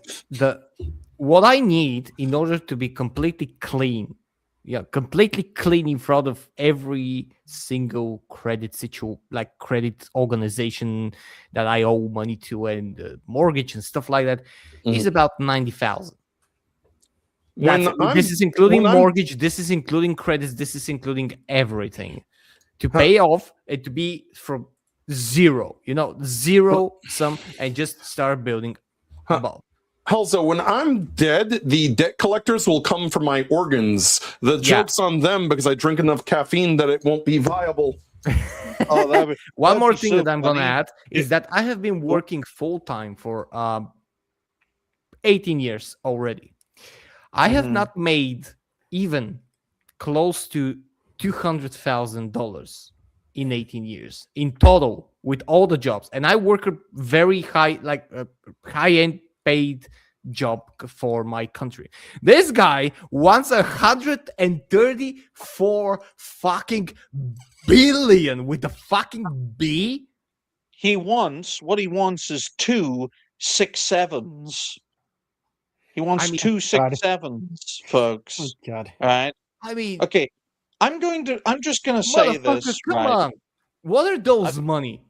Someone tell me, please. Sorry, Digny. What the fuck is that number of money? Who needs that money? For what possible purpose do you need that amount of money? You sound like a communist, Helza. No. Look, I would accept money gladly, and super chats are welcome. People in the chat, thank you very much. They go for the channel and homeless animals and animals in shelters. I can live the richest.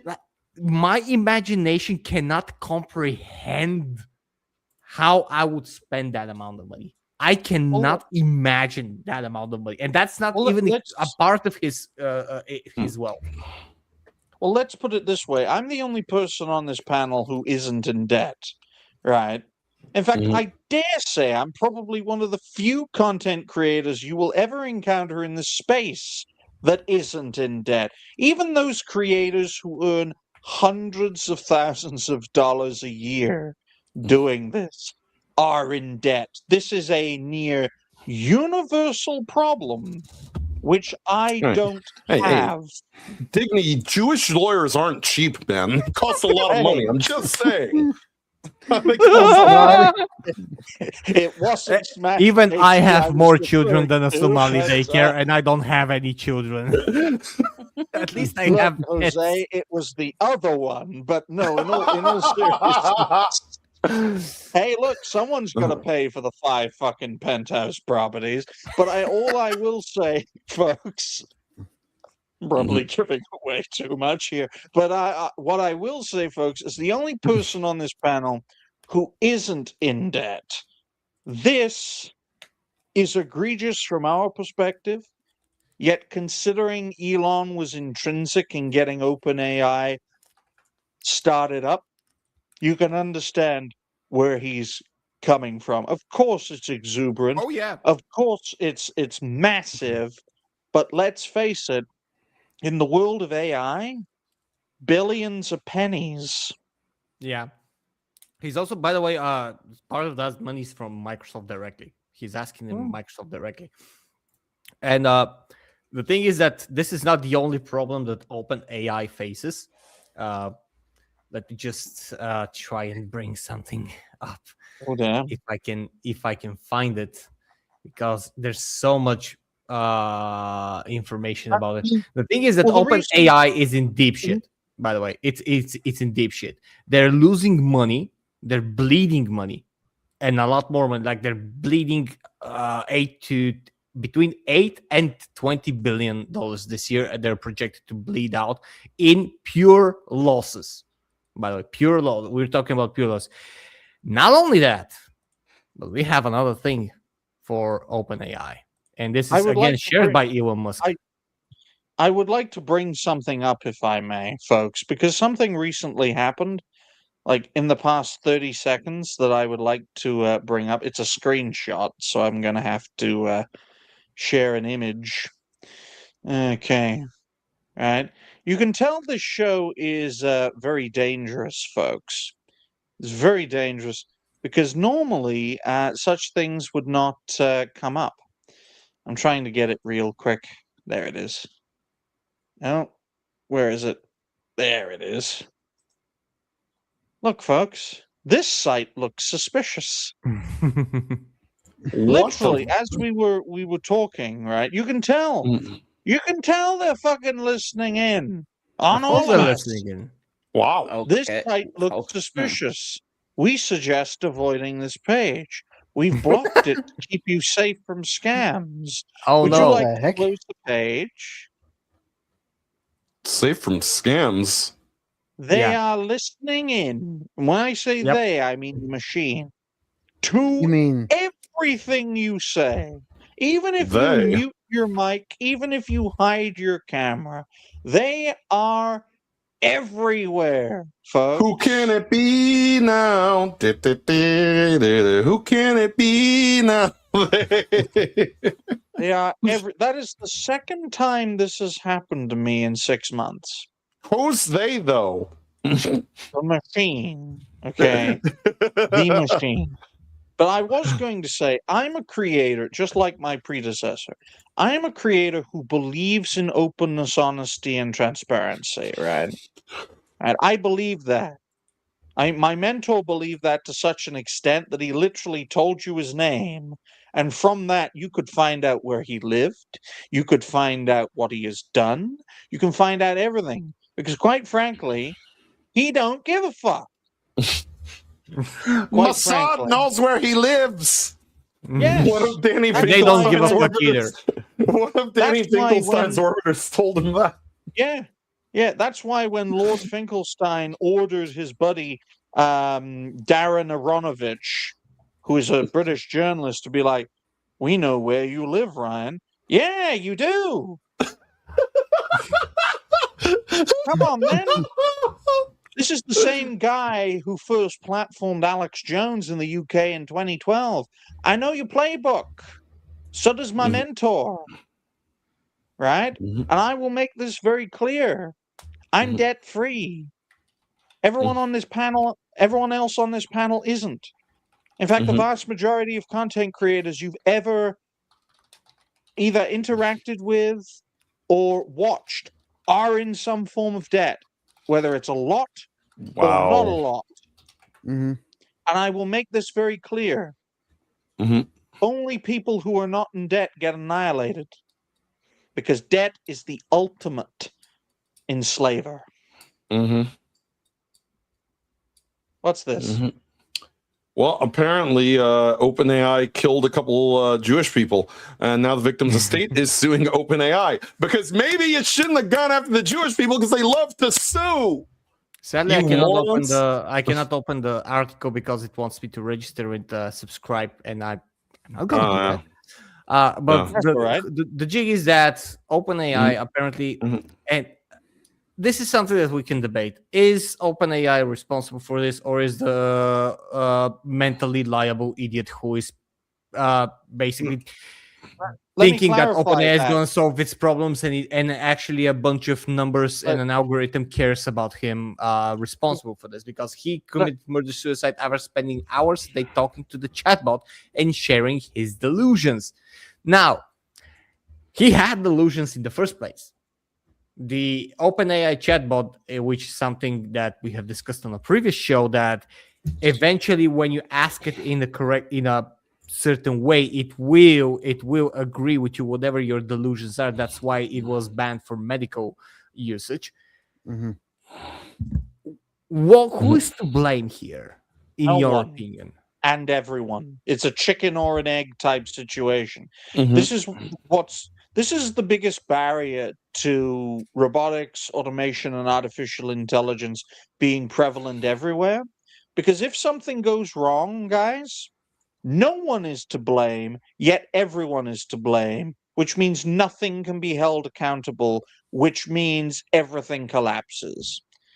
I mean, women aside, accountability is absolutely vital for civilizational existence. That's why women cannot be in any positions of power, okay? But on a serious note, folks, if we have AI-powered vehicles and there is a crash and a kiddo dies,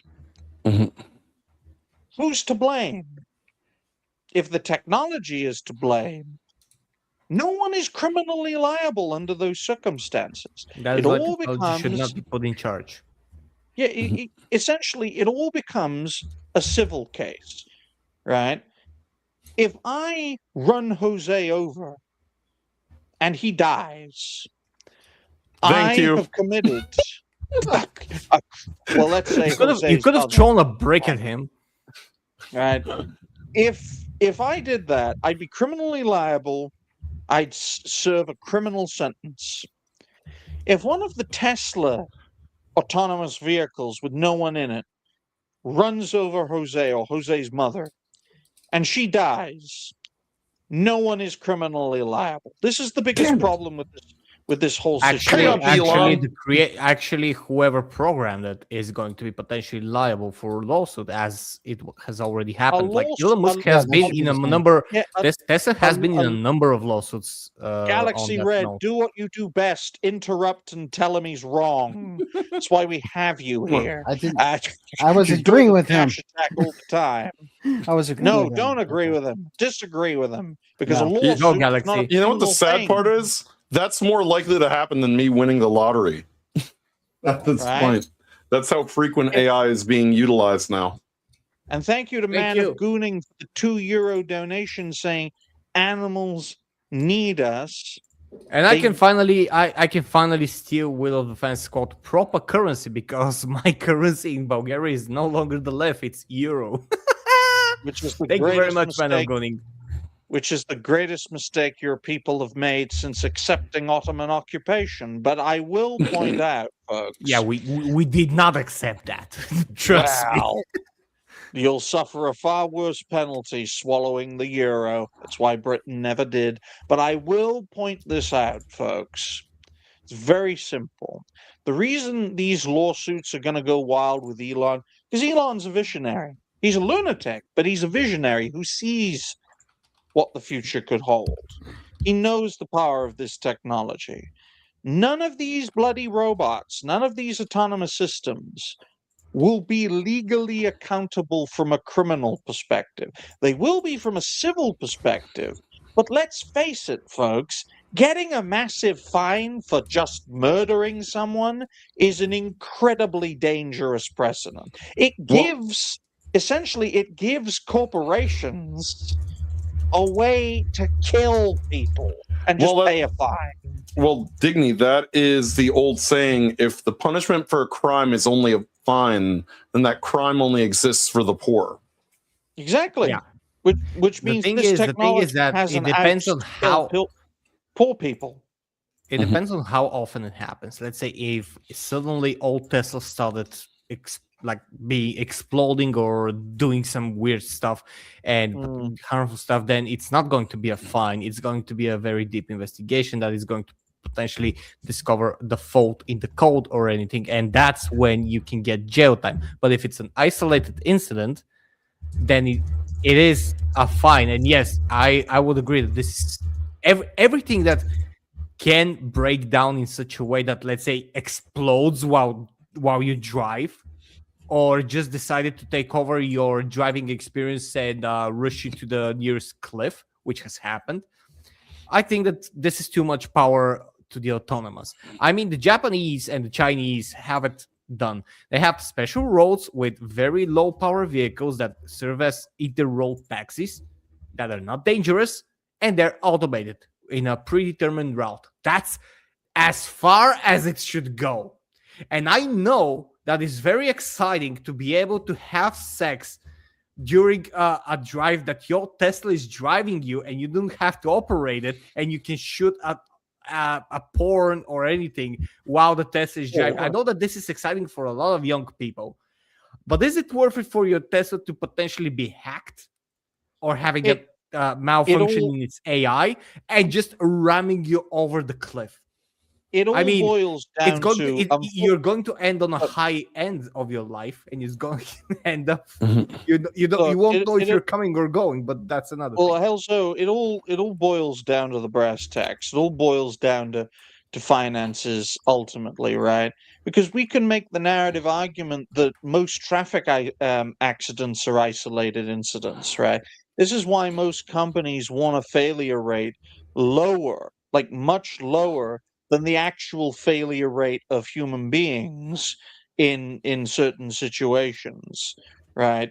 Because of the fact that all it will take is one accident, one life lost, and this whole can of worms opens up, because unfortunately you cannot legally hold a company accountable in a criminal manner if someone dies as a result of this situation, right? You're not going to have CEOs being thrown in prison for corporate manslaughter, right? It's not going to happen. Again, depending on the scope, but the scope will never reach the levels necessary for something like this to happen. Because in order to blame a company in the way that you're saying it cannot be blamed, it's going to have to be in droves. It's going to have to be in very large number, and it's going to have to be proven to be intentional. Or it's going to have to be proven that they have tested the code, let's say, or the AI or the technology, and it was faulty and potentially deadly, and they had such incidents during testing, but they decided to release it anyway with knowledge and zero regard for human life. And that is a very long process. Let's use human code as a basis. Let's use the United States, because most people watching and most people here are Americans. In 2024, nearly 40,000 people died as a result of traffic accidents in 1 year. Sounds like a lot, doesn't it? Right? if Yeah, but hence, then you have to divide. Like this is, was yeah, it the even car if malfunction? even Was it the drunk driver? Was it something that the driver did? Was it a flat tire, bad road? and it has been going consistently downwards for decades, right? But I will tell you for a fact that if 5,000 people in the United States died in a year because of autonomous vehicles, they would never be allowed on the road. Yes. Despite the fact that using the same statistics, autonomous vehicles would be nearly 10 times safer on American roads than people. If you look at the data. Yeah, but you have these are the two questions. Like when you have 5,000, that's because of something that the vehicle did, instead of, let's say, 24,000 for various reasons. Those are two different things. That's the issue. If we had, let's say, in a year, let's say 24,000 deaths due to a bad brand of tires, then those tires will be banned. If you had 24,000 deaths only from drunk driving, then there will be a deeper investigation, especially if it's a smaller country. That's the bad thing, because you cannot determine those things accurately. With technology, it's easier. With humans, it's not that easy. That's the weird part, because drunk driving kills a lot more people than technology. Yeah, still. Yeah, we know how to the main difference, and we're using traffic deaths as an example, folks, is that we know how to deal with a situation where a human kills another human as a result of a traffic accident, however it occurs, right? We don't know how to do that with technology.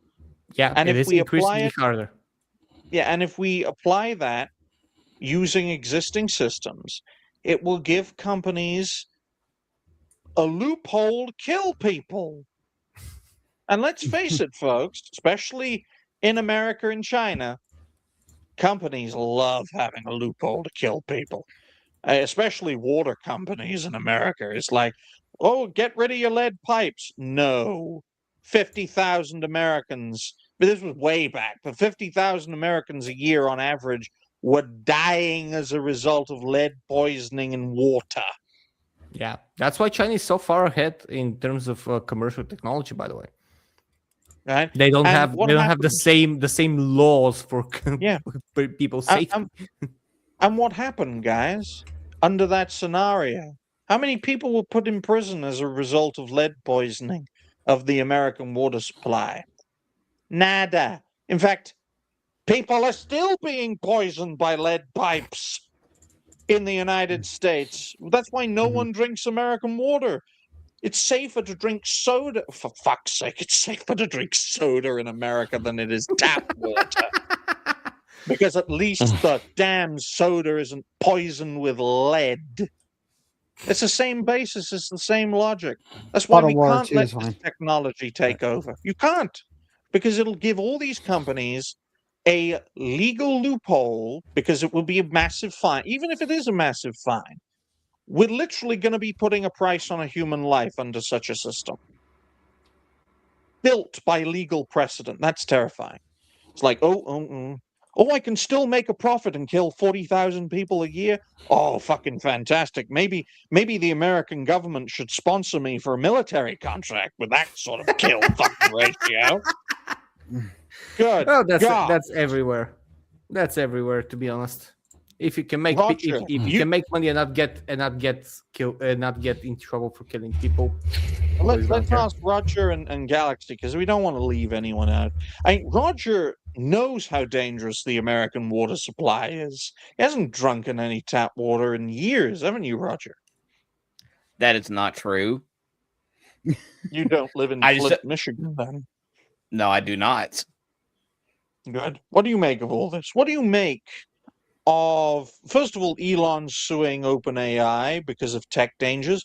And what do you think of, autonomous vehicles, autonomous robots, autonomous carers, and the potential for accidents caused by these systems to lead to loss of human life?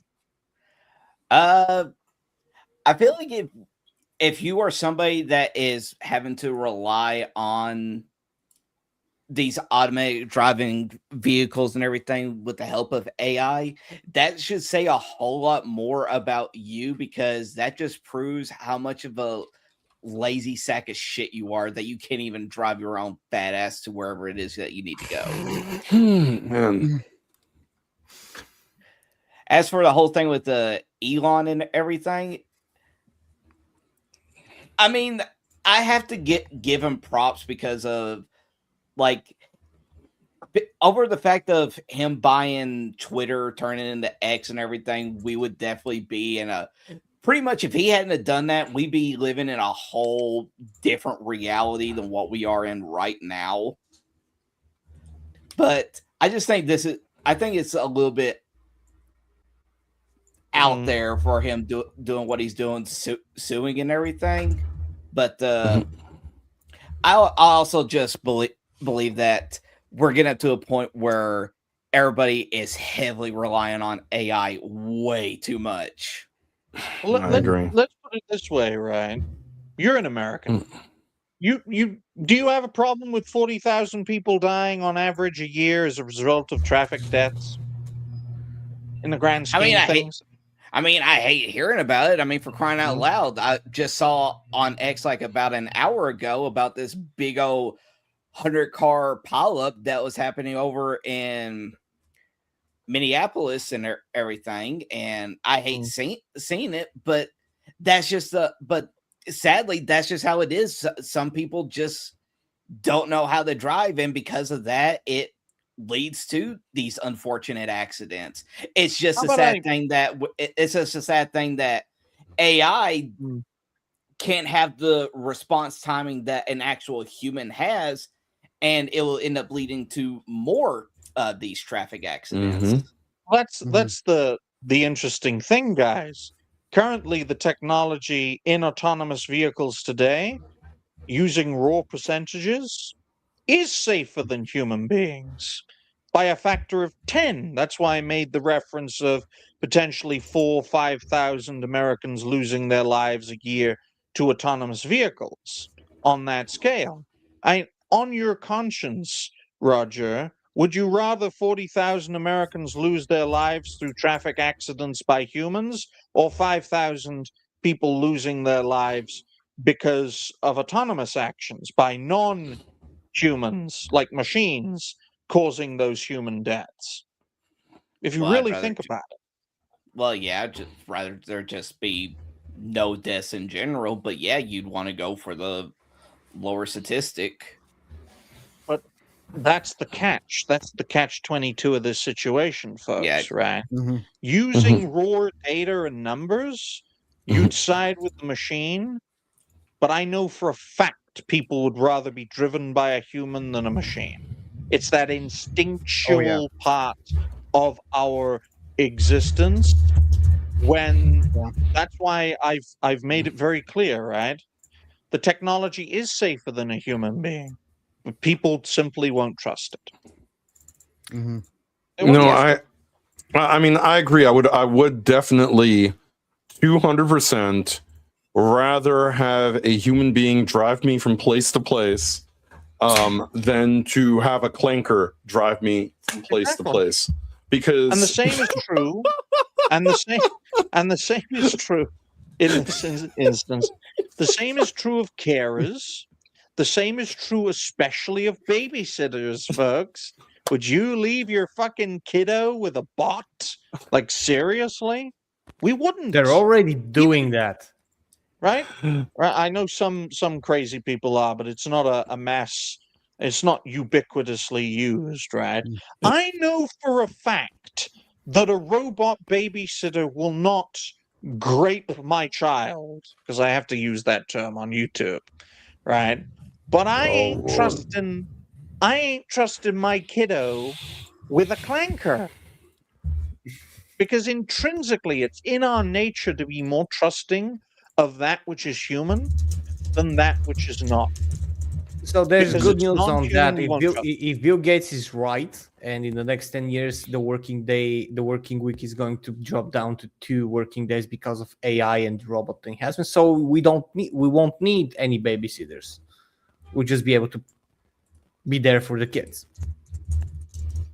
You believe anything Bill Gates tells you? You need your head tested, and Jose. No, I was can kind give of you Bulgarian plenty of sarcastic examples as over to here. why.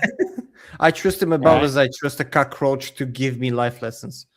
The Kenyans trusted Bill Gates, and then 150,000 of them vanished. And then suddenly Kenya's agriculture worked better. It's not as if they used an entire province's population as fertilizer. No, that didn't happen at all, folks. One thing that's going to happen, though, is, folks, bottom line is that AI, physical and digital, non-physical, will take over the entire economy, the entire society, and you will have no choice but to adopt these systems which will be safer. They will be quantifiably safer in terms of trial and error and in terms of testing, but will be fundamentally anti-human, and people will resist it because of the psychological nature involved. Come on, Digny. You wouldn't trust this thing with your baby? You wouldn't trust this with your baby? Your baby couldn't be in more secure hands than in the hands of mighty Megatron. Look, I'll trust that more than a Somali daycare center. I mean, he's more likely to load the baby into the fusion cannon and launch it into the sky, but that's a whole other story. I'm still gonna trust him more than a Somali daycare center. Yes. A leering. At least Megatron can actually build up his character for a leader. And he's gonna be there. It's not as if we're talking about pie in the sky things, folks. Autonomous taxis are already being used in the state of California. Oh, that sounds horrible. In the United States. It's going to start in the US first, right? And, you know, I made reference to this, I think, on a previous episode of this show. There will come a time in the future where a mass shooting is stopped by an autonomous robot. Or, to be more accurate, a lot of autonomous robots. The shopping center example I gave, the shopping mall example, right? Mass shooter goes nuts, and then suddenly everyone's robot sinks like they're Borg and goes against the mass shooter and saves the day, and then we find out it's an inside job meant to make people trust the clankers more, because quite frankly, folks, the authorities would do that. And then they decide to try and do it again in a school. But then, because of all the clankers in the school, because they have hundreds of them to help the kiddos and the teachers and the assistants, that sort of thing, the clankers will be seen as heroes protecting the children. I really and that's like. how they'll earn trust, by saving us from false flag tragedy. I really liked when this was fiction, not reality. You're in a Johnny cab. Lovely weather we're having, aren't we? Elon Musk already has those, by the way. That's terrible. Yeah, I'm telling. Actually, I do folks. think that we actually discussed it on one of the first shows here, that he do you already has autonomous taxis. Do you realize Arnold Schwarzenegger is probably responsible for most of our radicalization against clankers? He starred in the most famous clanker movie of all time in the Terminator films. And then he beats the crap out of that clanker when it asks him to pay his cab fare. I watched Terminator 2 yesterday. And we're 3 years away from 2029, folks. That's horrifying. Yes, we are. And we're moving into a brave new world where it's not a physical conflict. When we thought of this as a conflict, we thought of it as a physical conflict. We thought technology would innovate physically. It hasn't. Fundamentally, it hasn't. Your television, even though it's a lot flatter now and a lot thinner, your television is fundamentally the same concept as it was in the 1980s, right? Yes, the hardware has changed, but nowhere near as much as the software. The software changes have been the key, and what we are fighting is not a physical conflict, but it is a mental conflict. It's not hardware. It's software. The hardware is starting to manifest now because the software is literally so advanced. But now we will see hardware innovations like the robots, like the Neos, like the Optimuses. And when they are starting out, people aren't going to like them. And what's the best way to get popular support, folks? You become the hero. You save the day, right? If you're a hated minority in a country, how do you get liked? You save the day. You become the hero. You know, you do things and protect people, and that's how you get welcomed in. And that's what will happen with these bots. And if it doesn't happen legitimately, it'll surely fucking happen illegitimately through false flags.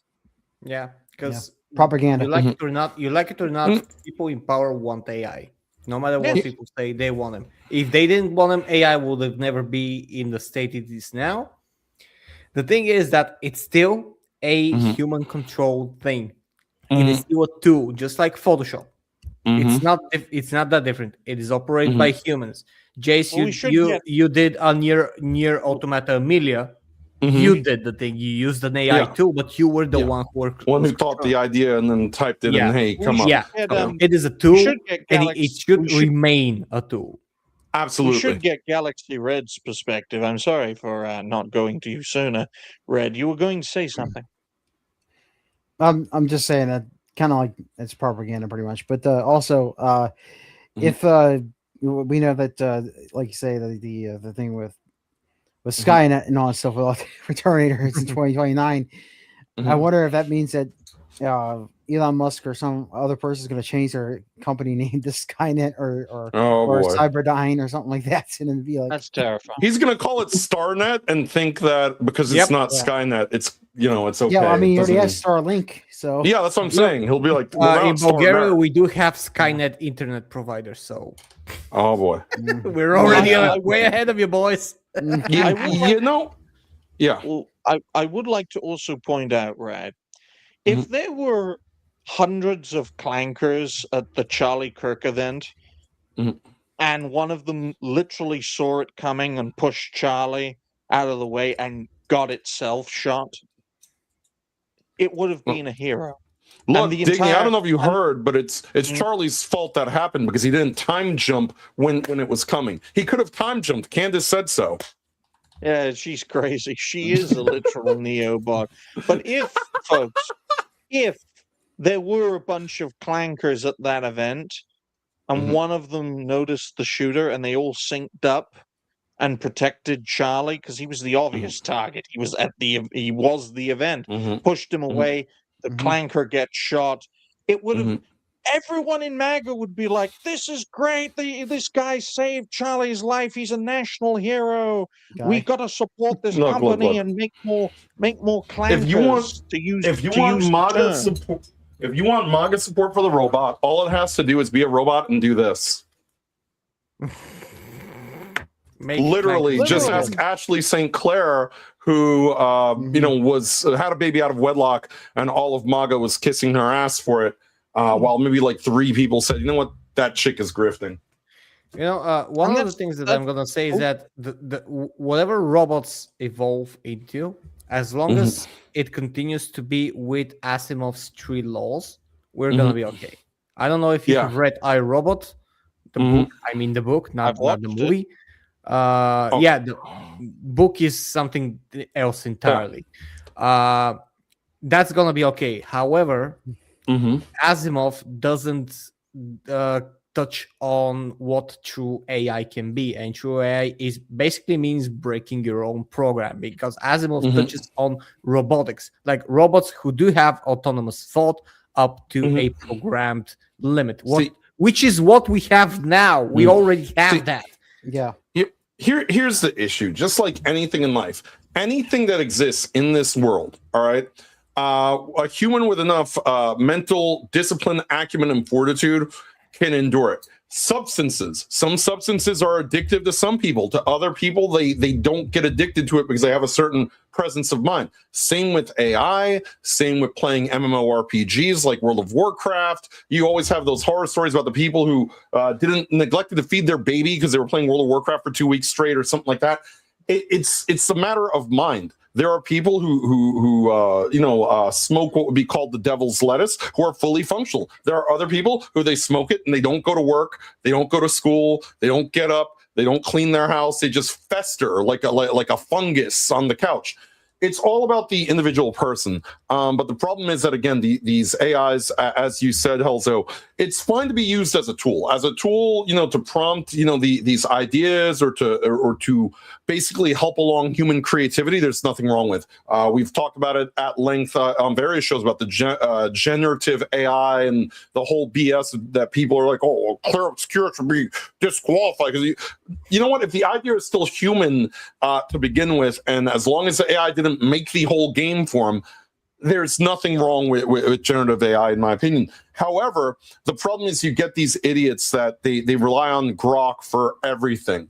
There was some guy about 2 months ago, and Digny might remember because I shit on him on Cancel's podcast. And he's like, how dare you ask a question on X about whether or not like a Game Shark codebreaker is worth anything? You could have just asked the AI.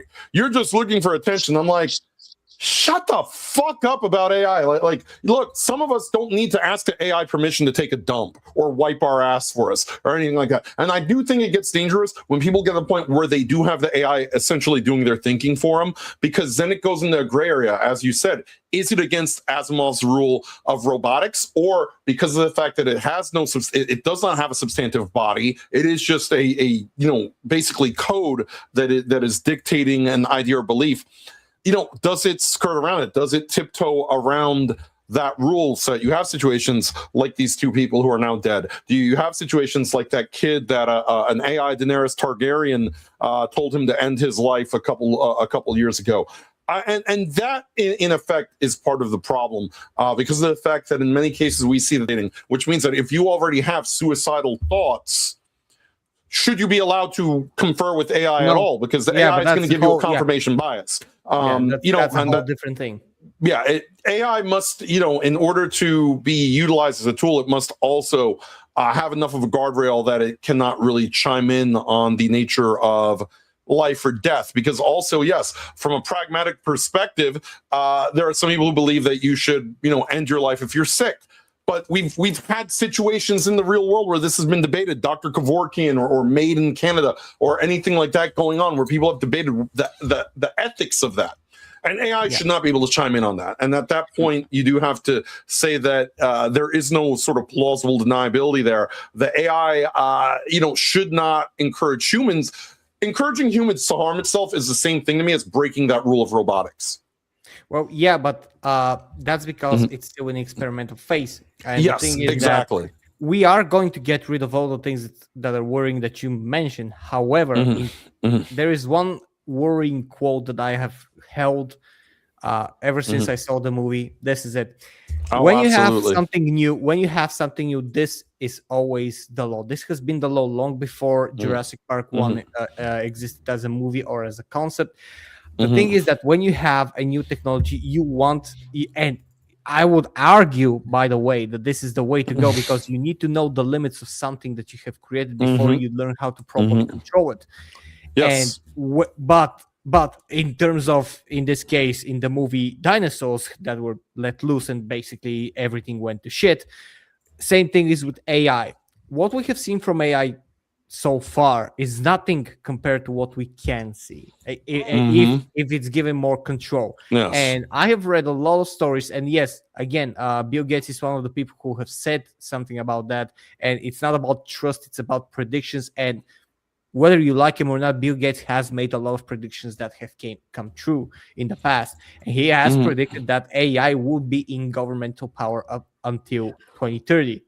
It may not be global, but it will be in some countries, maybe experimental, maybe smaller countries, more insignificant countries, but they will have AI governments. We already had, I think it was a Polish or a Slovakian, I don't know, in Europe, where you have Albanian, when you had an Albanian AI AI, what was it? Minister. You already have people experimenting with that, be it as a semi joke or be it as just something contained. But when it's something contained and if it works, then it's got to, okay, let's put it on the next level. Let's put it on the next level. They don't have the notion to stop. When you search for scientific progress or with anything that should satisfy your curiosity and any potential gain, you don't have really a moral stop. And when you don't have a moral stop, that's when you slip up. With AI, exactly. That with AI, you need only one slip up. This is going to be one slip up, and we're turning it to Skynet. Man needs to be reminded not to cross the line between doing the work of man and attempting to do the work of God. I think that's where it comes into.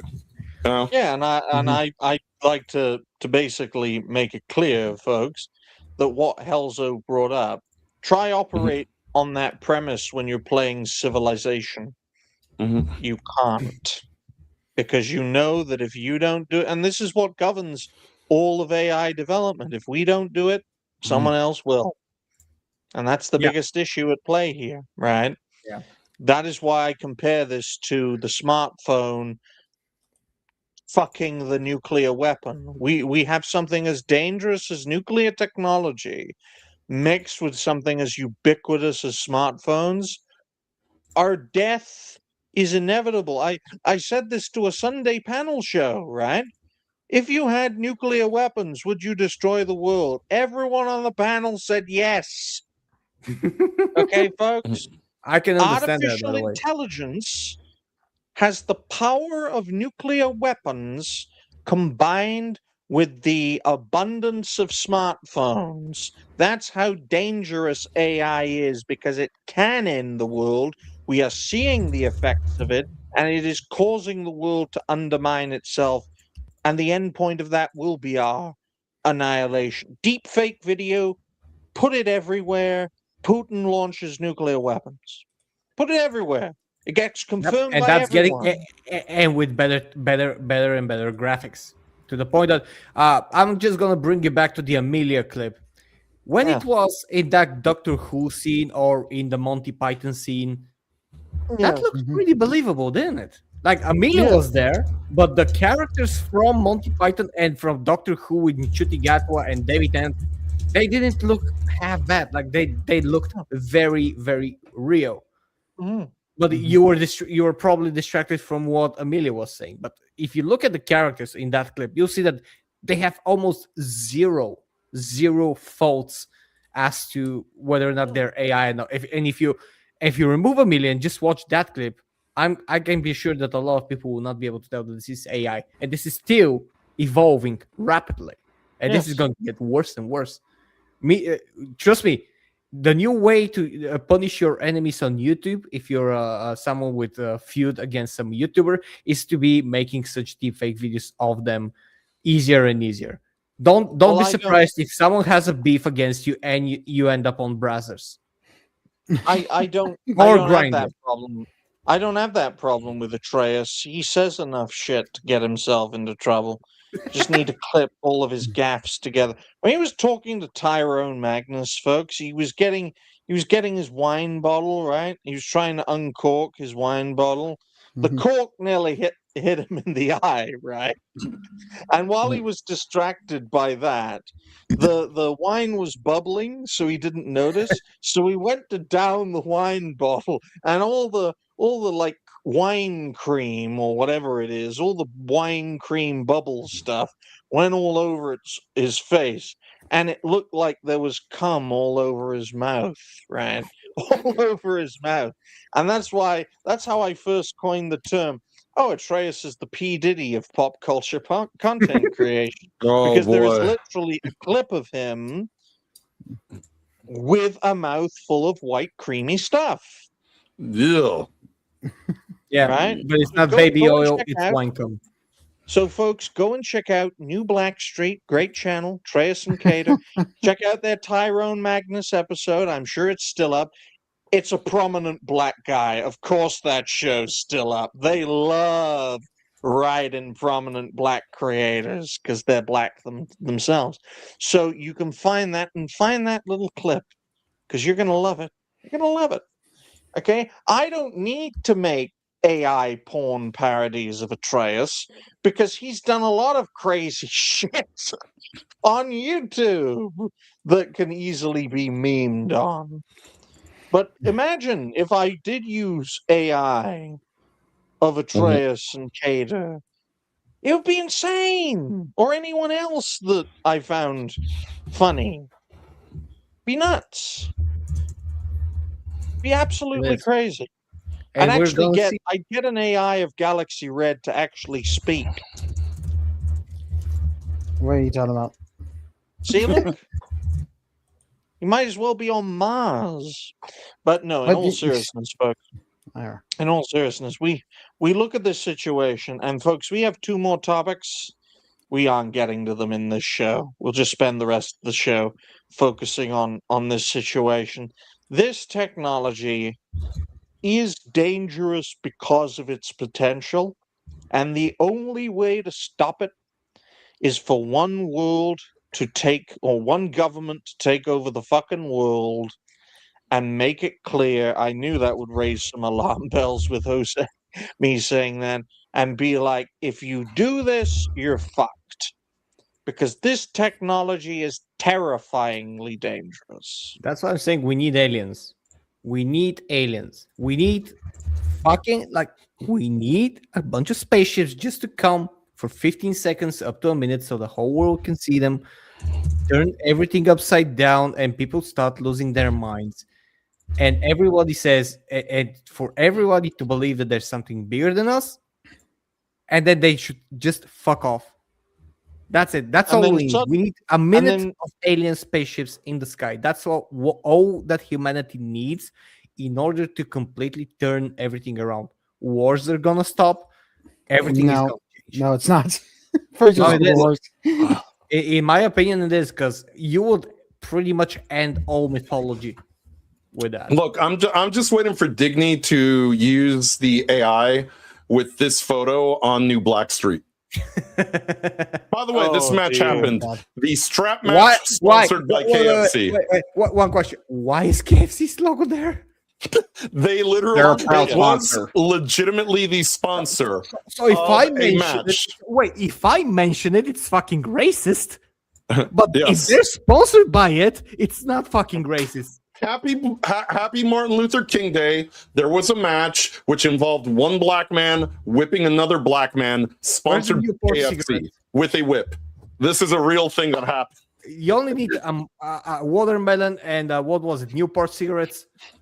Look! Eventually, Don't forget the Digny is going purple to drink. replace JTG and Shad with Kata and Atreus. That's happening. Well, I'll tell you this, right? The guy with the do-rag, you could easily turn him into Atreus. Stick a cowboy hat on that motherfucker. Don't change anything else. Stick a cowboy hat on that motherfucker on the right, and you've got Atreus. Okay? Okay? People who have only known Digny for the past This is the few last months. show, guys. Yeah. We're People not who have getting a show. people who have only known Digny for a few months will understand the logic of, well, Digny, you've never interacted with Atreus and Kata. Well, people who have known Digny for longer than a few months will get the reference. Okay, folks? Okay? Let's just say I love teasing black men and not sexually. Not You're not Dash sexually. Attack. You're not Dash Attack. Dash Attack loves pleasing black men. I mean, teasing black men sexually. That's why we literally. We're the not only getting to reason 21, Old are White we? Road- the only reason Old White Road exists is because Reality Based was boycotted from New Black Street. Okay. Oh boy. You ain't clipping shit because You may be my clapping mouth shit. ain't moving. My mouth ain't moving. I'll AI Galaxy Red's mouth to move, and we can blame him for it. But no, in all seriousness, see, look, he's completely. Is Galaxy filing his taxes while he's on this show? Stay in tune to the conversation. No, I'm listening. I just don't really have anything to say. So we're gonna be like dark humor and a cancer patient. We're never getting old. No, he saw that picture. He's like, I already played Terranigma. Okay, guys, if you want some dark humor, check out New Blackstreet. Oh dear. But we're going to skip the next two topics and move straight into future plans because we have gone over again. And look, I like teasing Atreus and Gator because I'm never going to really interact with them again. But because I know content creators never change, they never change. They are always who they are from start to finish. I know exactly how they operate. I know their mannerisms. I know their behaviors. And they might as well fucking hate me for it because I will tell everyone else about it. Why not? It's not as if I got anything else to fucking lose. 2025 made that clear. But on that note, let's move to the future. Not the past. Let's move to the future. Only Helzo really gets that reference. I do. So 2 hours, 20 minutes, and let's say 20 seconds to make it more enigmatic. Well, future plans, ladies and gentlemen. I'll start off first. You may be wondering why our thumbnail looks completely insane. I told Helzo this hours before the show went live. I have lots of thumbnail art from YouTube's AI inspiration that I can't find any use for. So I'm just going to randomly put them in network shows. Yeah, but look at what happened. The show turned into a relevant show for the thumbnail. AI robots going crazy. We spent an hour talking about that. Yes. So if you see any future network shows, the next one's going to be, I think, Thursday. No, the Thursday one's going to be normal. I'm not going to do a show on Wednesday. I want to fucking relax at least once a week. But the Friday network show is going to have a crazy thumbnail image, which will make everyone freak out. Expect more videos, more shows, more videos from shows from me on YouTube and Rumble. And expect a few crazy clip videos exclusive to Rumble, because when I'm bored, sick, or I can't make any more content, I will find as many clips of Atreus as possible. All of his problematic... Oh, here's an idea. Every time Atreus has ever said the N-word, right? Go through all of his videos, all of his shows. Okay, let's say videos, because shows would be too much. Through all of his videos and just clip out the N-words, right? And just release that as a Rumble video. And then say right at the start, if I said this on YouTube, I would have been deplatformed in 2021, not 2025. But hey, I'm not black. So what about you, Helzo? What are your future plans? Well, I've actually managed to make a video today, which is a first one for a while, and I've been planning to make more videos and more videos. I had a recent success with the Amelia video that I posted a couple of days ago. I have over 3,000 views, which is amazing, and I got over 30 new subscribers, which is absolutely crazy for me. I'm over the 2,800. Other than that, I'm playing what is probably the most relevant game for every topic that we talked about today, Mass Effect. I started Mass Effect again from the first one, the Legendary Edition, and it's fucking amazing. It's so much more relevant to play it now than when it released, by the way, in terms of the AI, the interspecies stuff, everything. Like, I can't wait to have some random person come in the chat and say, oh, this game is woke. I just can't wait, because this game is anything but woke. And I'll be so happy because the game is awesome. Elzo, which game was that again? Mass Effect 1, the Legendary Edition. I'm going to be playing the trilogy. I played that. I enjoyed it. Yeah, it is an amazing trilogy. actually dives in very well into the AI, and it actually is a bit prophetic because we're basically headed as the Quarians are headed to that AI scenario that they had to experience. If you've played the game, you know what I'm talking about. Other than that, making videos, making streams, and trying to grow the channel. Those are all my plans. I'm fully into that. Excellent. Most excellent. Another great thing about Rumble, folks, is that you can release all the problematic clip videos you want of creators you want to tease, and they can't copyright claim any of it because Rumble doesn't give a fuck. And because we love Jewish people. We know black people don't like Jews. Atreus doesn't like Jewish people. Atreus hates Smash JT's lawyer. What are we talking about? He just doesn't talk about it. Okay. What about you, Roger? What are your future plans? Future plans. I'm hoping that if one of the players isn't sick, to be playing One Piece D&D over on the Rustic Rollers channel. And very important question for Helzo. Yes. Paragon or Renegade? Mostly Paragon. Like There we almost go. completely Paragon. There we go. You have played all 3 games? Yes. Which ending? Played all. Red. All right. I'm the only one who's actually going for the currently woke ending every time. Is that where they all merge into one being? Yep. I will the never green change ending. my stance on that because I can have a philosophical debate for half a day about that ending, and I can I win. cannot believe 3 great games, which each have their flaws, ended with red, blue, or green. For real. Well, they did change that. Yeah. They at least wait. This was BioWare when it was still listening to fans' feedback. Yes. They did kind of change it, and the Legendary Edition is with the better endings.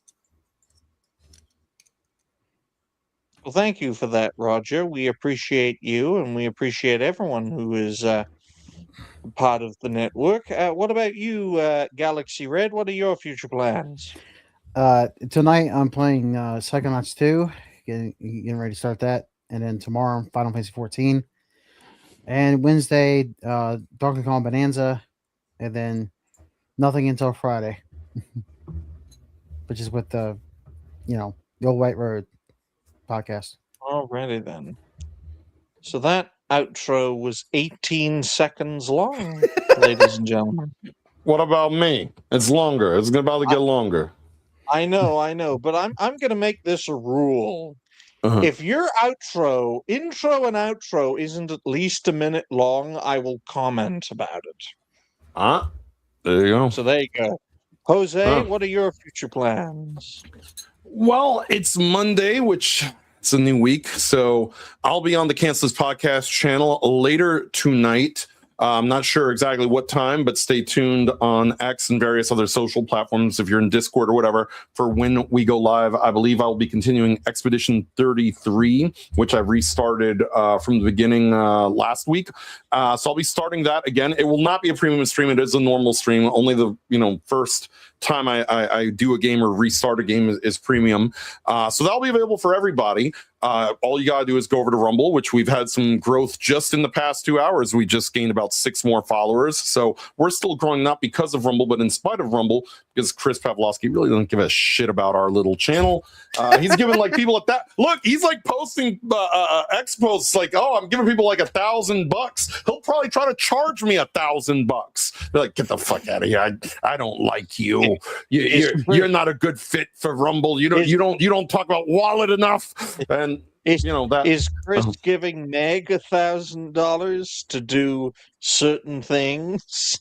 I have no idea what he's giving, but I saw him give some random guy money. I guess he had some stream with like quartering and Joker effect, and they were, I guess, rating people's Rumble streams while they were live and giving them money. I have never been given a dime in one of these supposed like we're gonna go rating everybody and giving them money streams. Yeah. Not one single penny. That being said, I do appreciate those that have dropped super chats and rumble rants in our channel. Again, it's the people that fund us, not Chris Pavlovsky.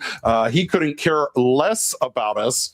That being said, I know he certainly won't be stopping in for happy hour tomorrow at 5 p.m. Eastern on the Cancelers Podcast channel, where Digny will be there with John talking about all the stories that really can't wait for the Thursday show, which essentially boils down to the fact that John will be verbally hate fucking Candace Owens yet again. I'm relatively sure. Well, hopefully we can turn that into a 2.5-hour show so I can download it. Without me having to cut it up. But we appreciate you for that, Jose. That intro or outro rather was over 2 minutes. That's fantastic. I'm even time stamping people's intros and outros now. Oh boy. Folks, thank you all very much for watching the 20th and probably last episode of Discuss Things Tangent Kings. I think the record, I don't remember exactly how many episodes of reality-based Tangent Kings we did. Was it 24, 25? I think it was around that. I remember it was 20, below 30, but I think it was over 25. It's about 26, 27, folks. Yeah. Of course, Fingers Dragon crossed. Slayer's Tangent King podcast. I don't think it even lasted 10 episodes. So give it a few months. This will be the most successful Tangent Kings.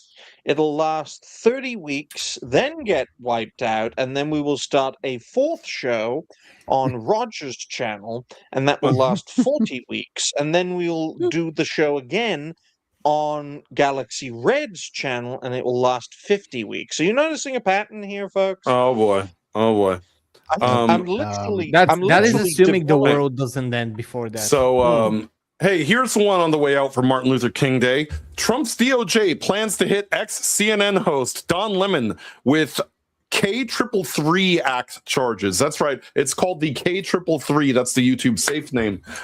Charges on MLK Day. So on Martin Luther King Day, a black leftist journalist is about to get hit with charges from the Triple K Act.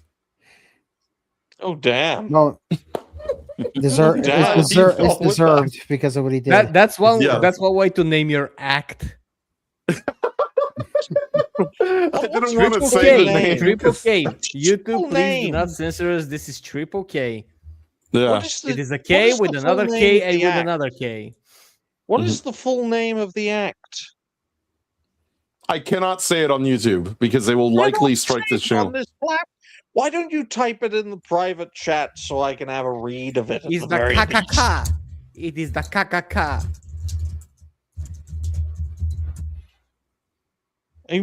Folks. KUKLX. No, wait. It's a literal thing. Yes. That is not a literal law in the United States. Yes, it is the Act of 1871, which enforces the provisions of the 14th Amendment, and for other purposes, it basically says that you cannot, have violence to attack, protected groups, which people who are worshiping in church are a protected group. So, yeah. Wow. And he did that. And he violated that because they invaded a church. That doesn't they matter. invaded the church yesterday. Yep. And all because an ICE agent goes to that church. Excellent. That's insane. Excellent. That's just amazing. Well, ladies and gentlemen, Anyways. thank you all. If you haven't already, like the stream, share the stream. Donations are always welcome. Thank you all very much for watching. And until next time, Triple K yourselves. Goodbye. Oh my god. Thank you very much for watching, guys. Hopefully you had a great time. Thank you for the panel, for being here. If it's the last time, I'm glad we're ending it on a triple K on a triple K scale. We're ending it on a triple K scale. Yes, Yes, be the king. Be the KKK. KK king. All right. As always, smile and wave, boys. We're Bye going for away. now. Bye.